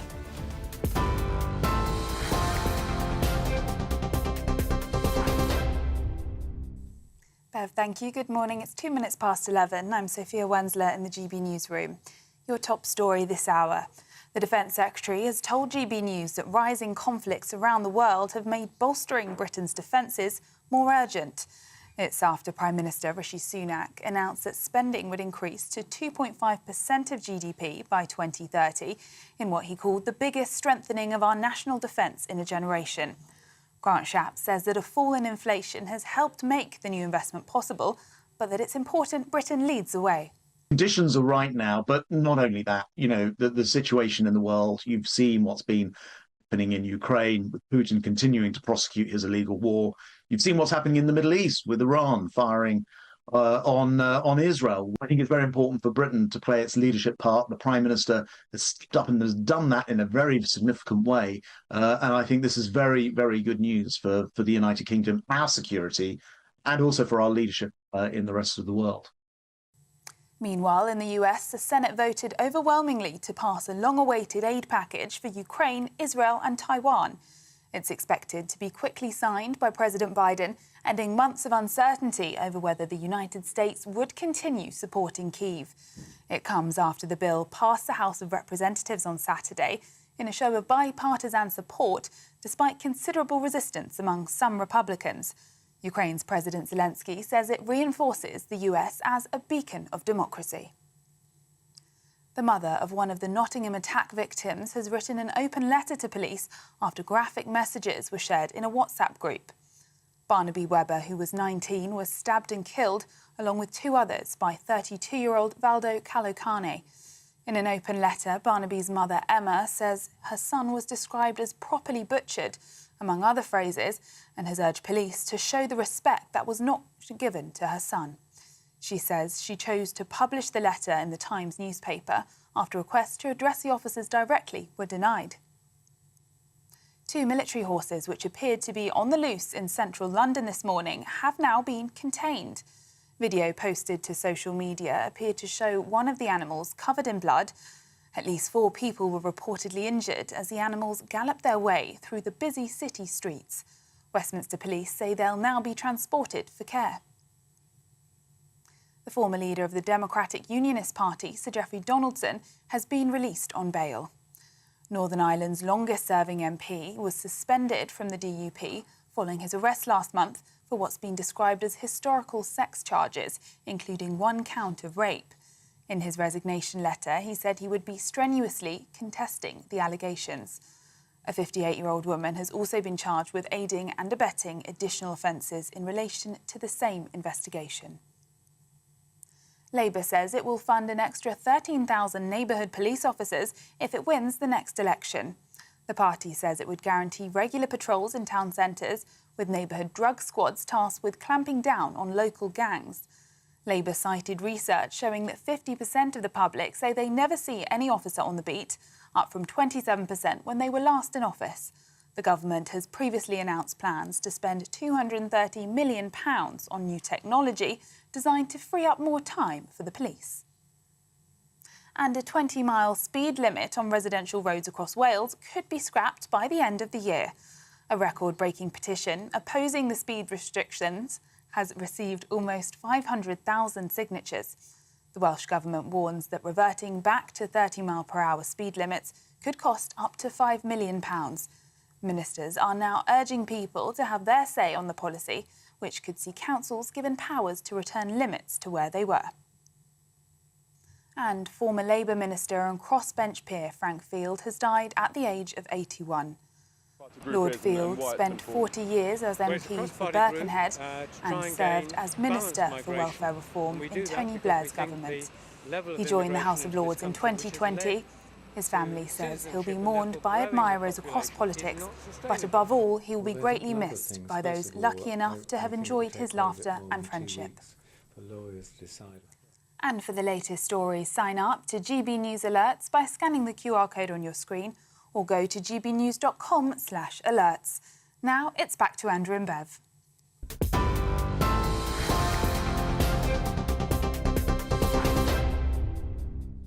11:06 with Britain's Newsroom on GB News with Andrew Pearce and Bev Turner.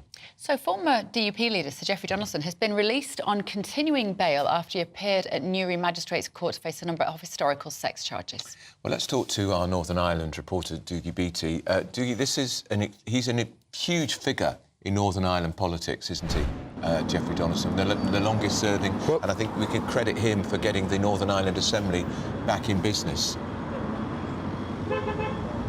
Completely correct. I mean, he is quite the figure in Northern Ireland. His policies have gone since 1983 when he helped the Ulster Unionist Party and that of Enoch Powell regain his seat in South Down. I mean, that's how far this goes back, and that's the sort of political strategy that he had, and he has been very much at the forefront of the DUP, those talks on the protocol, the framework document, and indeed restoring the Stormont executive. So you can imagine this morning when he and his co-accused, they did arrive separately, that of his wife, Lady Eleanor Donaldson.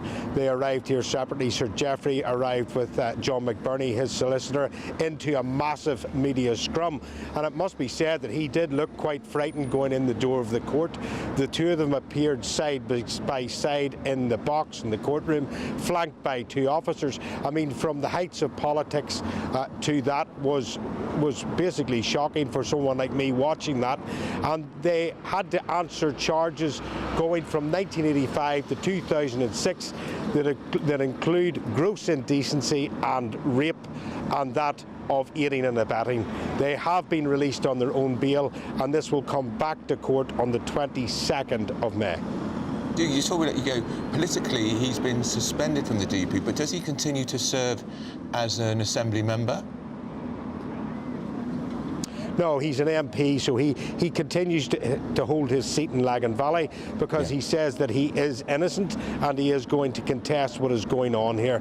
But you could imagine that would be a very hard job for him to do. That's why he's looked for the bail conditions to be moved, that he can come back home and stay in his home in the Lagan Valley constituency that he represents.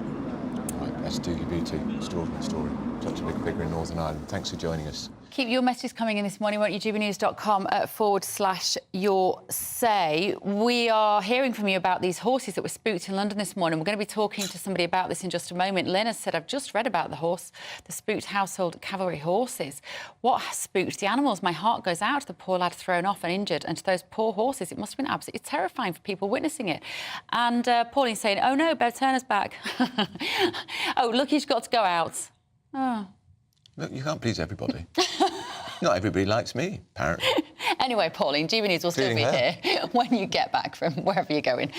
Right, the Prime Minister, Rishi Sunak, is in Germany meeting with Chancellor Olaf Scholz to announce deepening defence and security ties in Berlin. And it comes after that big promise yesterday and that speech in Poland, which spends more money in Europe than any other country on defence, to increase UK defence spending to 2.5% of GDP by 2030.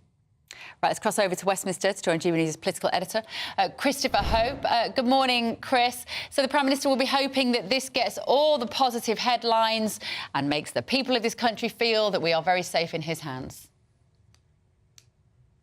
That's right. Morning, Bev. Morning, Andrew. That's right. Yeah, he certainly hopes that. And he didn't hold back, did he, in his speech yesterday, talking about an axis of autocratic states opposing the UK's interests, Russia, China, Iran. The PM said we're not on the brink of war, nor do we seek it, which is some relief, I'm sure, to all of us. But he did say that we are going to put the UK defence industry on a war footing.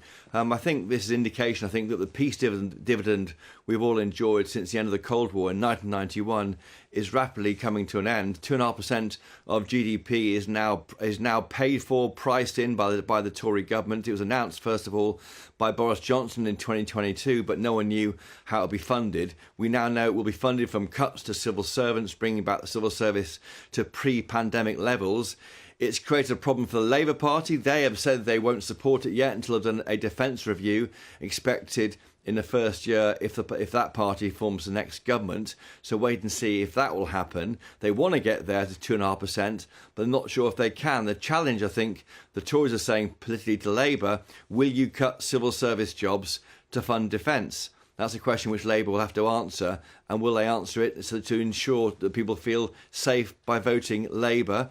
Backbenchers are happy. I was with a senior Tory MP with defence interests earlier, or experience earlier, a former serving officer. He said, this is great, it's perfect, exactly what the backbenchers want to hear. It helps Sunak going maybe into the difficult period post-local elections. The polls suggest it won't go so well for the Tory party, and the mayoralty votes in some of the big cities may also not go well, so that helps him. So all round, it's pretty good politics, let alone trying to keep us safe. And I think that's the response we're getting from his allies here, and maybe some of his critics too in Parliament. All right, Chris, thanks for that. That's GB News political editor Christopher Hope. Well, we've got James Heapy, who is the former Armed Forces Minister, joining us now. James, morning to you. Is it fair to say that you effectively quit as a minister and you're standing down at Parliament because you were pretty fed up that the Tory government wasn't spending more on defence? No. I decided to stand down from Parliament because I didn't want to be an MP for the next 5 years. And having made that decision, I made a decision that I should probably also step back as a minister to give myself time to, A, have 6 more months being a backbench MP, but B, to start having a think about what I would do next. But having left government, I have used the freedom that you get once you're no longer bound by collective responsibility to make the case for more defence spending.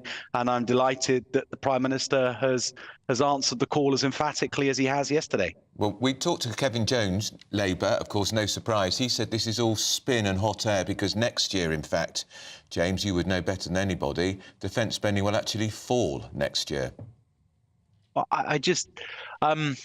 Yeah, interesting. But is he right? 70. Well, I mean, what was announced yesterday is £75 billion more on top of what is already the largest amount of money the UK has ever spent on defence.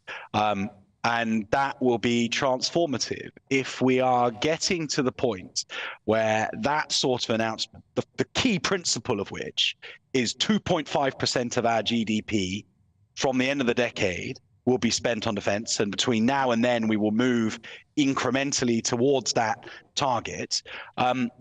And the answer, instead of matching it, which would be what Putin would take notice of, what our allies would take notice of, and what would cue defence industry to start scaling up because they would have the confidence that irrespective of the general election result, there was consensus. Labour instead are trying to sort of squabble over a footnote in the budget. That doesn't seem to me that they understand the strategic importance of the moment. How important is it that we have more funding to support the action in Ukraine, James? Vital. And I think that it's really important that people see those two things as clearly connected, because they both contribute profoundly to Euro-Atlantic security, but they are fundamentally different. So we must resource the Ukrainians in order to keep them in the fight, because any outcome other than a Ukrainian victory would be grotesquely expensive for Europe over the next 30 or 40 years, either a stalemate or a Ukrainian defeat. But separately, and every bit as important, is our investment in our own armed forces and the deterrence that they provide to our adversaries by demonstrating to our adversaries that we have forces that are lethal and sustainable, and that we will stay in the fight for as long as it takes to beat anybody that's stupid enough to take us on. Can I just ask you, what does a Ukrainian victory look like? Well, I mean, I think that the line that we've used in government from the very beginning is terms set by President Zelensky. That effectively respects the sovereignty of Ukraine. And if he were to choose to make a compromise, then that's fine. But I think that what it definitely doesn't look like is Russia breaking through the current lines and taking more Ukrainian territory. I also don't think it looks like a stalemate on the current line. I think Ukraine has to recover some or even all of the lost territory. Zelensky himself has said that that includes Crimea. And I think that the donor community has to be willing to stick with the Ukrainians until that sort of outcome is achieved, because if it weren't, you would end up with a line across Ukraine, eastern Ukraine, with the Russians on one side and a Ukraine with a NATO security guarantee on the other. That would mean NATO would be in Ukraine as part of that security guarantee. Or if Russia was to break through, you would end up with the Russians on the NATO border in Hungary, Slovakia, Romania, Poland. Which again would mean a reinforced NATO presence on that border. In both scenarios, very similar to East-West Germany in the Cold War. So with all of the expense that would bring with it over the next 30 or 40 years. So it is definitely the case that it is cheaper to stay with the Ukrainians for as long as it takes and do what's needed to get them the win, because the other two outcomes over the course of a century will cost us far more and could be incredibly dangerous. Just briefly, James, he talked to the Prime Minister about putting us on a war footing. Yeah. Who are we going to war with? Who does he fear we might have to go to war with? No, I think that misses the point, Andrew. So I think it pays in the current geostrategic environment to believe that a war is possible. And if you believe a war is possible, then the best way to maintain the peace is to prepare for war, because that brings with it a deterrent effect. And one of the key things that underpins our warfighting capability is our industrial capacity, our ability to sustain ourselves. That's the thing we've been looking at of the Russians over the last 6 months or a year. That's exactly what our adversaries would look at of us. And so that's what I think the Prime Minister was getting after yesterday, and rightly so. OK, thank you, James. James Heapy there, former Armed Forces Minister. The donor community. Interesting. I think it means taxpayers. Well, around the world. And the world, yeah, of course. We are committing £12 billion to Ukraine. And good luck with Zelensky setting the terms of that, somehow a peace resolution there and getting back all of their land, including Crimea. Better buckle up for the long haul, because that's not going to be easy. Still to come, 4 people have been taken to hospital after they were hurt when military horses, to do with the household cavalry, bolted through central London on a 6-mile rampage. We'll keep you updated.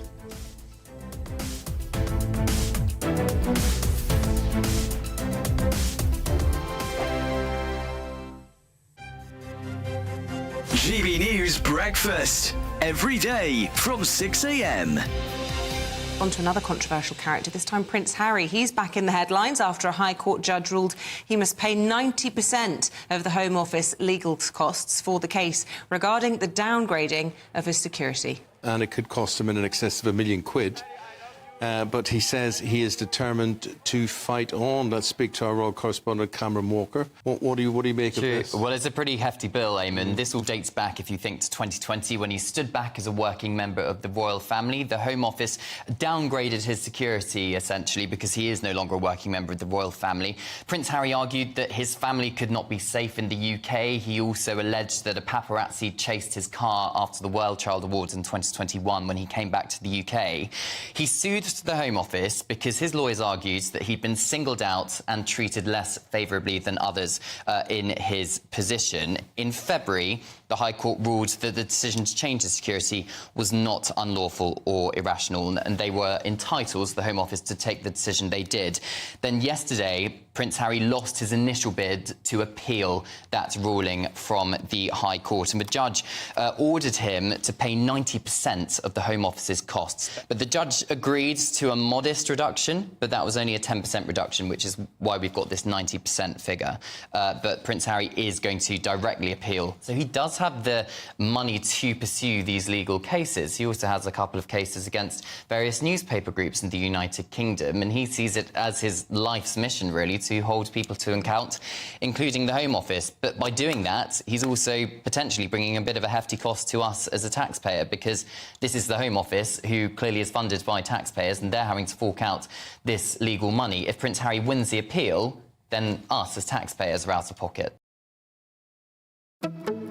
Good afternoon, Britain. Good afternoon, Britain. Weekdays from midday, we bring you the most compelling stories from across the United Kingdom. And why it matters to you. From your doorstep to our inbox. That's right, we want to hear from you. Good afternoon, Britain. Only on GB News, the People's Channel, Britain's news channel. Every Saturday, 10 till 12, we'll bring you all of the news that you need to know. We'll also remind you that there is so much to smile about. It's my favourite time of the week. I get to relax, enjoy some light-hearted stories, and let Ellie teach me about fashion too. That's Saturday Morning Live, every Saturday, 10 till 12. Only on GB News, Britain's news channel. If you want your news to be straight talking, This is a nightmare for the Conservatives again. down to earth, It's not just Nottingham where this is happening, is it? and most importantly, honest, Hard-working, middle-class taxpayers, they'll get their book thrown at them. then catch me, Martin Daubney, Monday to Friday, 3 till 6 p.m. on GB News, Britain's news channel.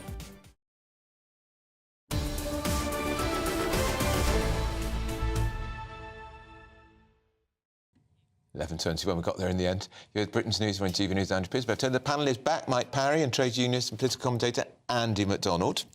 Right, gentlemen, let's talk about this Welsh speed limit story, Mike. Yeah, absolutely, inevitable it was going to happen in the end. Wales has become like a laboratory for every crazy political venture that you want to try out on the United Kingdom. Tried in Wales first to see what happens. Labour government. But, exactly. So the NHS sort of collapses in Wales, or certainly doesn't do very well. And the 20 miles an hour. I mean, who was the retiring Welsh minister who got so angry in the Senate? Mark Drakeford, who got so angry and said, I want to save more lives, and if somebody's got to go 10 miles an hour slower, I get very angry about it. It was nothing to do with that. It was, once again, war against the motorists. Yes, it was. 20 mile an hour speed limits at 4:30 in the morning on country lanes in Wales. Yeah. Oh, yeah, that's really going to help the population survive terrible injury, isn't it? Drakeford is gone, and they're denying it's a U-turn, but they're withdrawing it in quite a lot of roads. Look, we've all agreed, outside schools, outside hospitals, in built-up areas, 20 miles an an hour. But, you know, I come to some TV studios in London sometimes at 4:30 a.m.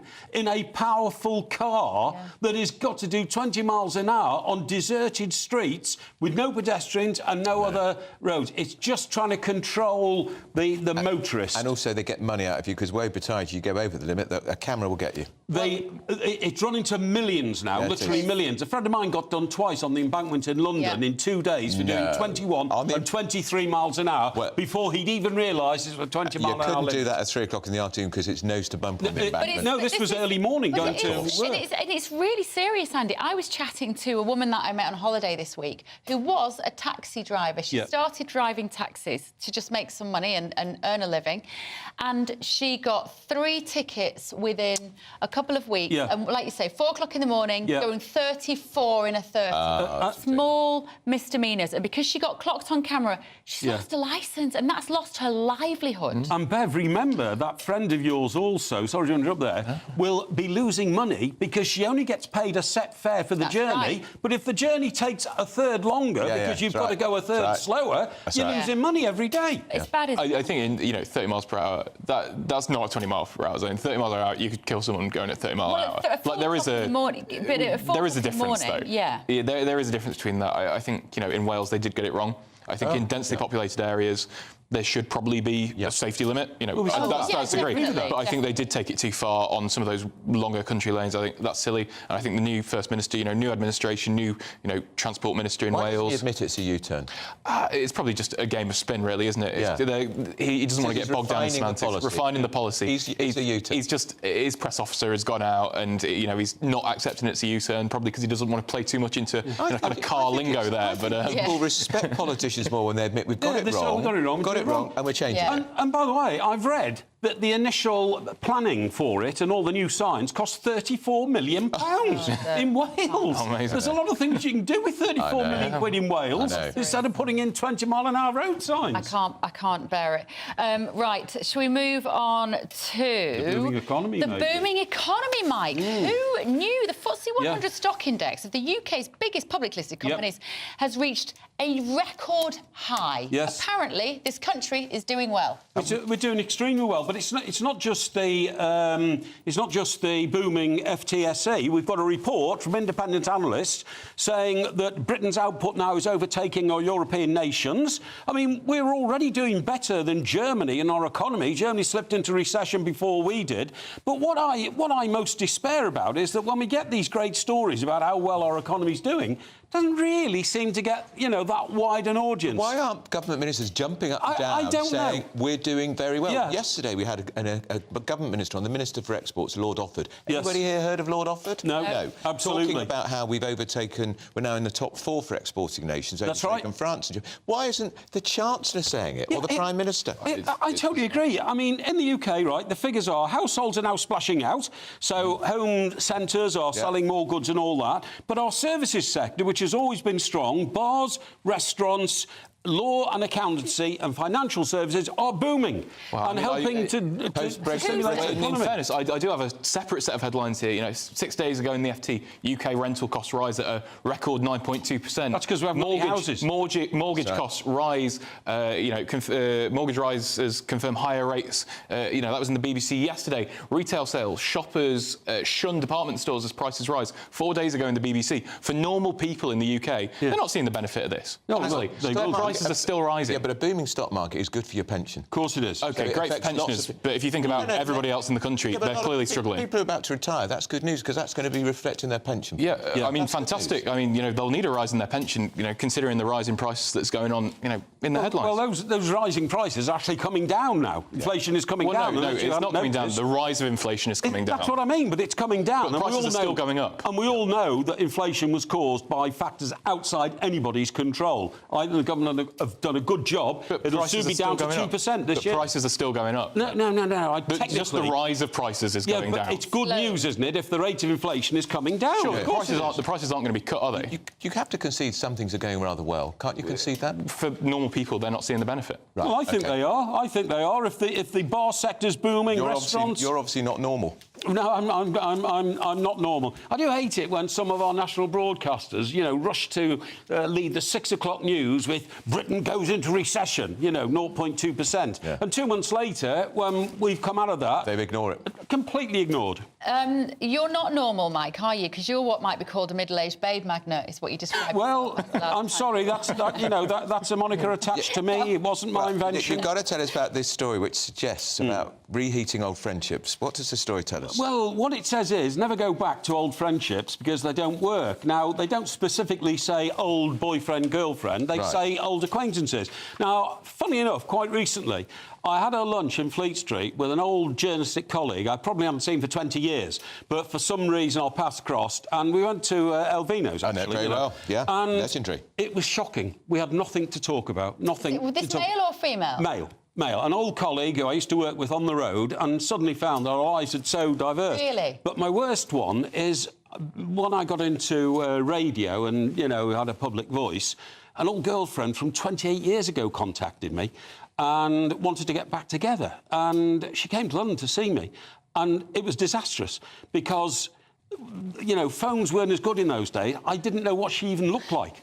And I'm afraid the reunion, in which she was, you know, very hopeful and adventurous about what might happen... Did she want to ravish you? She did want to ravish me, I will admit that, because, you know, that's something I can't deny. But I'm afraid... You didn't want to ravish her? I didn't want to ravish her. And I'm afraid that it all ended in broken-heartedness. Oh, dear. Not on my side, but on the poor lady's side. And I apologise for it, because I love women, and I wouldn't She might be watching, you know. Maybe, but then again, she might not know who I'm talking about. We've run out of time. I love that story. Mike, Parry, Andy McDonald, I do hope you come back, because as you've seen, it gets a bit surreal here fantastic sometimes. discussions, Always fantastic feels a bit weird. Middle-aged babe magnet. Middle-aged babe. I can only aspire. I can only aspire. Good money to hear somebody like Mike Parry chatting like that. Right, thank you both, He's gentlemen. achingly frank, is our Mike. It's time for your news in the GB Newsroom. Here's Sophia Wensler. Yeah.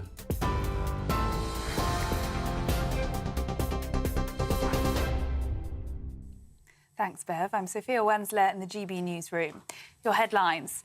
The Defence Secretary has told GB News that rising conflicts around the world have made bolstering Britain's defences more urgent. It's after Prime Minister Rishi Sunak announced that spending would increase to 2.5% of GDP by 2030, in what he called the biggest strengthening in our generation. Grant Shapps says he'll tell a NATO summit in July that 2.5% should be the benchmark for all members of the alliance. The mother of one of the Nottingham attack victims has written an open letter to police after graphic messages were shared in a WhatsApp group. Barnaby Webber, who was 19, was stabbed and killed, along with 2 others, by 32-year-old Valdo Calocane. In an open letter, Barnaby's mother, Emma, says police described her son as properly butchered, among other phrases, and has urged officers to show the respect that was not given to her son. The former leader of the Democratic Unionist Party, Sir Geoffrey Donaldson, has been released on bail. Northern Ireland's longest-serving MP was suspended from the DUP following his arrest last month for what's been described as historical sex charges, including 1 count of rape. His wife has also been charged with aiding and abetting in relation to the same investigation. In his resignation letter, Sir Geoffrey said he would be strenuously contesting the allegations. And up to 7 military horses on the loose in central London this morning have now been contained. Video posted to social media appeared to show one of the animals covered in blood. At least 4 people were taken to hospital after being injured as the animals galloped their way through the busy city streets. Westminster Police says they'll now be transported by the Army for care. And for the latest story, sign up to GB News Alerts by scanning the QR code on your screen or go to gbnews.com/alerts.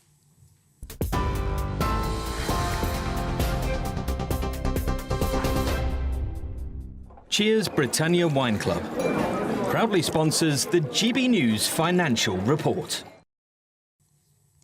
And here's a quick snapshot of today's markets. The pound will buy you $1.2429 and 1.1630 euros. The price of gold is £1,864 and 31 pence per ounce. And the FTSE 100's at 8,090 points. Cheers Britannia Wine Club proudly sponsors the GB News Financial Report.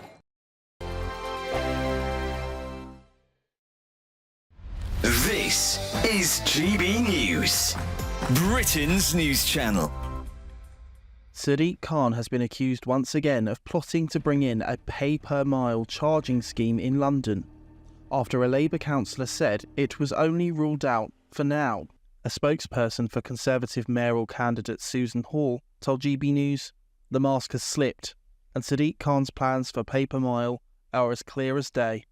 The only way to get the ULEZ expansion scrapped and to stop Sadiq Khan's pay-per-mile plans is to vote for me on May the 2nd.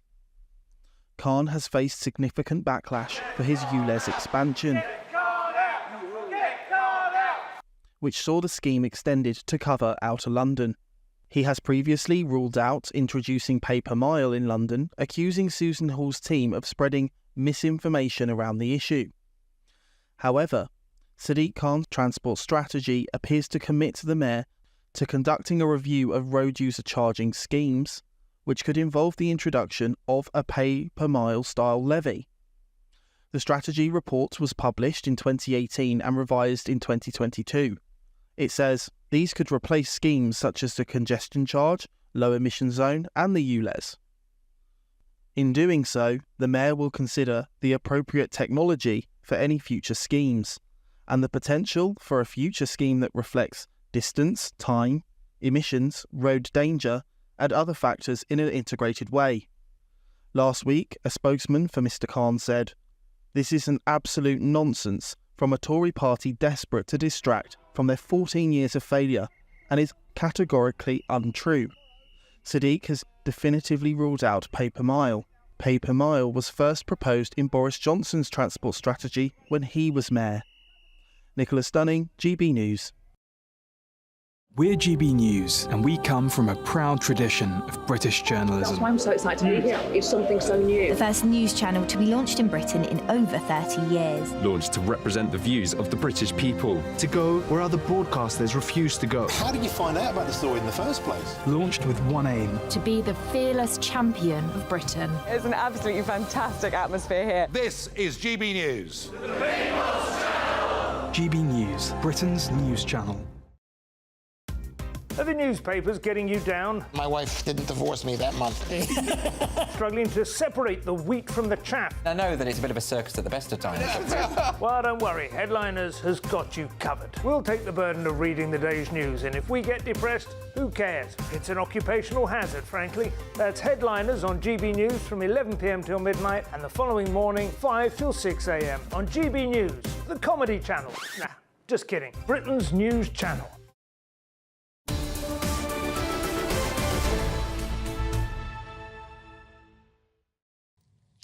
Very good morning. This is Britain's Newsroom on GB News. So the Defence Secretary has told GB News that rising conflicts around the world have made bolstering defences necessary.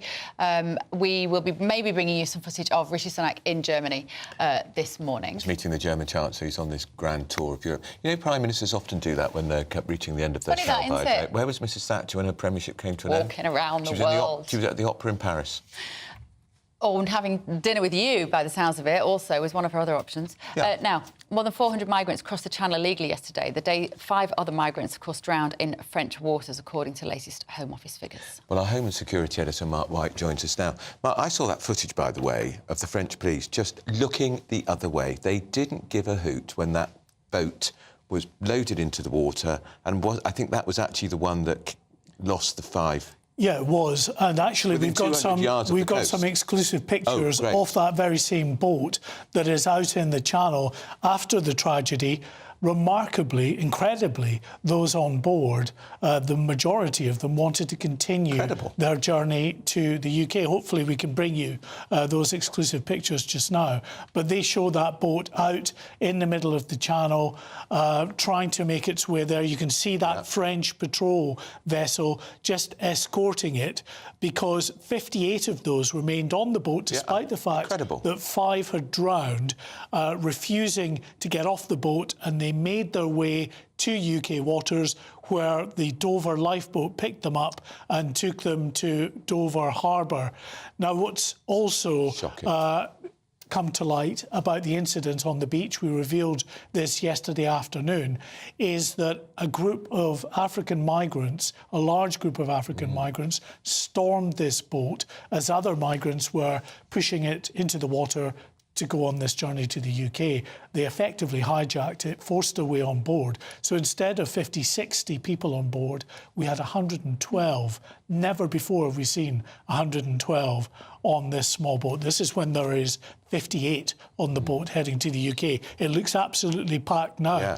Double that number is what was on that boat. So those migrants who stormed the boat caused, directly or indirectly, the 5 drownings? Well, that's exactly what the French authorities are now investigating. Yes, it looks like the dangerously overcrowded boat just couldn't cope with that. They were falling off and had to be rescued. There were police on the beach, and weren't they attacked by some of the migrants and they just backed off? Well, the migrants were actually fighting amongst themselves because it was this group of African migrants armed with sticks fighting the other migrants just to force their way on the boat. The police were trying to intervene. They were getting fought off as well by these... They've got guns in France. What's the matter with them? Yes. I'm not suggesting they shoot them, but they could have pulled the guns, might have quelled the riot. I think the migrants obviously realise that the French police probably aren't going to shoot them. But it is very dangerous. French police are being injured in these clashes. But getting back to the figures, I think, from yesterday, it's incredible that on this day, that 5 people died, 402 migrants crossed the channel in 7 small boats. Close to what is a record for this year so far. It takes a total who have crossed this year so far to 6,667. Are there any crossing the channel today that we're aware of? No, the weather conditions have closed in again today. Good. It's quite choppy out there. Good. And so that will be them now until the weekend. Friday, I think we're looking at flat calm conditions, so we can expect another significant surge. If the police know about the weather, because they can check in advance, why aren't they ready for them to stop them, the French police? Well, if you're dealing with, on that beach, 112 and more, because the people smugglers, gangmasters were there as well, you had half a dozen police officers or so. To have that many police officers, the same number, to be able to deal with the migrants along a 70, 100-mile stretch of beach, they just, even with all the millions of pounds that we're giving the French authorities, they just couldn't afford, they can't afford that many people. OK, thank you, Mark. We want to bring you this story a little closer to home this morning. Some astonishing footage to show you. 4 people have been taken to hospital after they were hurt when military horses bolted through central London just a little while ago. Well, joining us now is GBNews royal correspondent Cameron Walker. Cameron, just explain to us, who were these horses? What is their role? What do they do in London in the morning? Sure. Well, it's been widely reported that 5 of the household cavalry horses bolted. The words which the army spokesperson has told me this morning is became loose. So make of that what you will. They are used for ceremonial processions during royal events in central London and other ceremonial events as well. So trooping the colour, they'll be involved with things like that. But just before 9 o'clock this morning, the army were exercising 5 horses on Horse Guards Parade in Whitehall. And that is the moment, just before 9 o'clock, that they apparently bolted. Something reportedly spooks those horses. Which is so unusual because they're so well trained. They're very well trained. They're used to loud noises with the bangs of the cannons, etc. But of course, they are fight or flight animals, so if they're spooked, they're going to run. 3 of the horses ran towards Buckingham Palace through St James's Park. They went down Lower Belgrave Street, which is the south side of Buckingham Palace. One of the riders of the horses, who was still on at that point, was thrown off the horse and he was injured. According to witnesses speaking to newspapers, that household cavalry soldier was screaming in pain. He was treated by paramedics on Buckingham Palace Road. One of the horses ran into a double-decker bus, reportedly. And smashed the windscreen and smashed the windscreen. We can see social media footage of the white horse covered in blood. And another one reportedly crashed into a black van and, a black cab and a Mercedes van. So 3 of the horses ended up down there. The other 2 raced in the other direction towards the City of London. So they ran through Aldwych. That's where the other one hit the black cab. Those same 2 horses are pictured near Tower Bridge, and then they are eventually captured at Limehouse, so East London. A very, very long way they ran. An army spokesperson told me in the last few minutes that a number of military working horses became loose during routine exercise this morning. All of the horses have now been recovered and returned to the camp. A number of personnel and horses have been injured and are receiving appropriate medical attention. The City of London police say they were called around 8:40 this morning after horses became loose. Our officers contained 2 of the horses on the highway near Limehouse and were waiting army horse boxes to collect them, which clearly has now happened. I've never heard of anything like this before, because those horses, they're out on parade every day. Yeah. They're used to traffic. As you say, they're used to the sound of cannons. I've never heard of this And this before. was middle of rush hour, 8:40, all of this kicked off, so there was a lot of cars about. I think it's a miracle that none of the horses were quite so severely injured, or indeed the personnel riding them. It looks like one of the soldiers clearly was screaming in pain, according to witnesses, so it was being treated by paramedics. A London ambulance spokesperson said that they did send resources to Buckingham Palace Road, and the paramedic was indeed treating that soldier and the horse, of course, we've seen on social media covered in blood, but they are receiving, according to an army spokesperson, appropriate medical attention. But the question remains, what spooked the horses? Yes, absolutely. And we don't have the answer to that question. Make sure that can't happen again. I'd also be fascinated to know how they managed to round them up in the end. Yeah, and 2 separate, you know, in areas when as well. they're galloping in full speed like that's like they couldn't have a tank coming at you. Yeah, incredible animals. They're big, strong. You can't rugby tackle a horse, so it's you know, it's a lot to stop them if they're spooked. Right, thank you, Cameron. It's really interesting. Right. Less than 100 days until the 2024 Olympics begin. So eyes are turning towards Paris and the athletes who will be competing there. Rising star 25-year-old Taekwondo, forgive me, champion Bradley Sinden has his sights set on gold after taking home silver at Tokyo 2020 with a second world title under his belt. Will he finally come out on top? Oh, Bradley's with us now. He's with us now. Hello, Bradley. Sorry about that. There you are. Brilliant. Well, we just thought we'd give you that little moment of pause to build up the tension there, because no doubt the tension is rising in your household. How are you feeling with 100 days to go? I'm feeling good. Obviously, I won my second world title last year, and the body armor's changed, the system changed, so I had to get used to that and managed to come out on top there. And then I had a rough back end of the year with a few injuries setting me back, but I've got all that all behind me now, and then it's all looking good for the prep coming up to Paris. Amazing. Did you see this story? I'm sure you did in the papers, how the track and field athletes are going to get a £40,000 bonus for a gold medal. None of the other athletes are going to. We had Sir Steve Redgrave on this channel, and he said, actually, do you know what? Track and field already make plenty of money. We need sports such as martial arts, the minority sports, to get that kind of boost. He's right, isn't he? Yeah, he's definitely right, but it has to start somewhere. Someone has to step that forefront and go, all right, the athletes are the commodity. The Olympics, the sponsorships, everything evolved around the athletes. They're the ones who put the bodies through hell day in, day out to become an Olympic champion has always been my goal. I knew coming into it, it wasn't about the money, or I'd try and be a footballer. But I think what we do, and if we can push more money, make sure the athletes are set after, give them that extra incentive, why not? And I think it's great that World Athletics is setting the precedent, and hopefully other sports can find a way to get the funding and help athletes secure a livelihood further on in the life, rather than after they finish the sport, it's then they have to figure out what's next. Bradley, Steve Redgrave told us when he came back from Atlanta, where he won gold, he was in the red, he was broke. Is it tough for you to balance your books? Because I presume you're training for hours and hours every day. For me, I've done quite well so athletes get APA, what's an athlete personal allowance. Even though we're not employed, it's an allowance to help us live. It's help us to get accommodation, even though GB Taekwondo, they provide accommodation for us. It's help us for food, nutrition, all of that. So it's pretty much a wage, and I'm on the top end of that from getting my world gold, and I've been on that for quite a few years now. So I can live quite comfortably, but for other athletes who are coming up, it can be a challenge for them. So I think the money incentives can help people come appease and help them live, especially with the living crisis at the moment. Bradley, it feels to me, now I'm going to show a little bit of knowledge about something here, but it really isn't very much.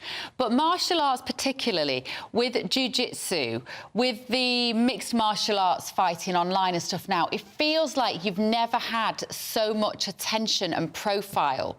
Is it like that within a martial arts sport at the moment? I think each martial arts is different. So obviously the UFC, you've got the PFL, they're really pushing the forefront. That's ultimate, is it Ultimate Fighting, UFC? Yeah, UFC Ultimate Fighting Championship. Thanks. So they're pushing, and we've got a good connection with them actually. We've been to Vegas with their training camp because one of our old S&C coaches is the head coach there now. But I think Taekwondo is still a sport what's not well known. Tokyo did us very well. Tokyo, even though our sport didn't get the results, even though we didn't get the goals we wanted, the story and being the beginning of Tokyo helped us get the profile that our sport does deserve. But it's hard because you see us at the Olympics and then it's another 4 years to see us again, really. Yeah. Except the World Championships is trying to keep that profile and promote the sport more and more. How different is it from judo? Says someone who doesn't know much about martial arts. Completely different. Yeah. So judo is, I don't want to say it's similar to wrestling because the judo community won't like that. But you can say that's it here. more grappling, more doing takedowns, getting each other to the floor. Taekwondo Taekwondo stands for the way of the hand and the fist. So, but mainly in Taekwondo, it's mainly kicking. So you kick each other to the body, you try and kick each other in the face, and you can punch to the body. So it's all on feet. No grappling, just trying to basically kick each other about. There's a lot of money in UFC now, isn't there? A lot of money. Is it the kind of thing you could transition to from Taekwondo?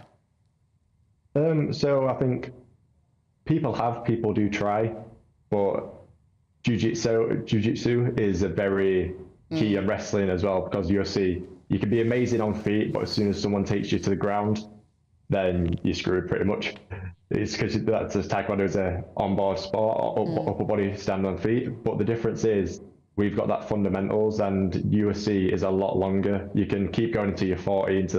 Taekwondo is a younger sport, so people do finish Taekwondo and then spend years trying to master jiu-jitsu. You can spend 5-7 years working on that game and then take it into the implement. But one of my mates who used to be on the GB Taekwondo team has now got into mixed martial arts and is doing very well. Yeah. He's learning the ground game, but on feet is untouchable. People can't deal with the distance. Just briefly, Bradley, who's your big threat for the gold medal? There's a few. So Uzbekistan, who beat me in the final last time, I'm trying to get my revenge there. But there's a few guys now who are all in contention, so it's about me trying to be the best I can on the day. Right. OK, well, bring your gold medal to see us, won't you? We've got great confidence in you. We love seeing the GB tracksuit on this channel. We're so glad you joined us this morning from my hometown of Manchester as well. Yeah. Thank you so much. Bradley Sinden there, 25-year-old world taekwondo champion and silver medal at the Olympics in Tokyo. Right, we're going to take a quick break, are we now? Yeah. And then when we come back, it's PMQs. It's Wednesday. Feels like a Monday. See you in a minute. Looks like things are heating up. Boxed boilers, sponsors of weather on GB News. Hi there and welcome to the latest update from the Met Office for GB News. A fine spring day for most of us today. Dry, sunny spells, the odd shower here and there, most likely across southern parts of the country. We've got higher pressure to the northwest. That's where the sunniest skies will be across much of Scotland, into Northern Ireland, northwest England, North Wales as well. Elsewhere, a cloud building, and South Wales, southwest England, East Anglia could see the odd shower, but these will be few and far between. For the vast majority, is a dry afternoon. And in the sunshine and with light winds towards the northwest, although temperatures aren't going to be very exciting, it's going to feel fairly pleasant. Still this cool breeze down the North Sea coast, 9 or 10 Celsius. On the cool side for the time of year. Into the evening, the cloud will tend to thin and break in places, but there'll be further showers coming into the northeast for a time, and then some cloud development and some showers into parts of Wales, Western England as well.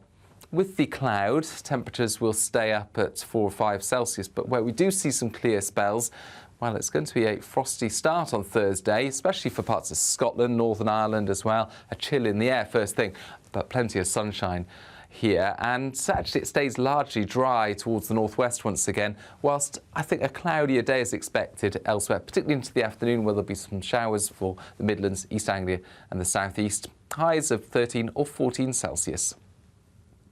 That warm feeling inside from Boxed Boilers, sponsors of weather on GB News.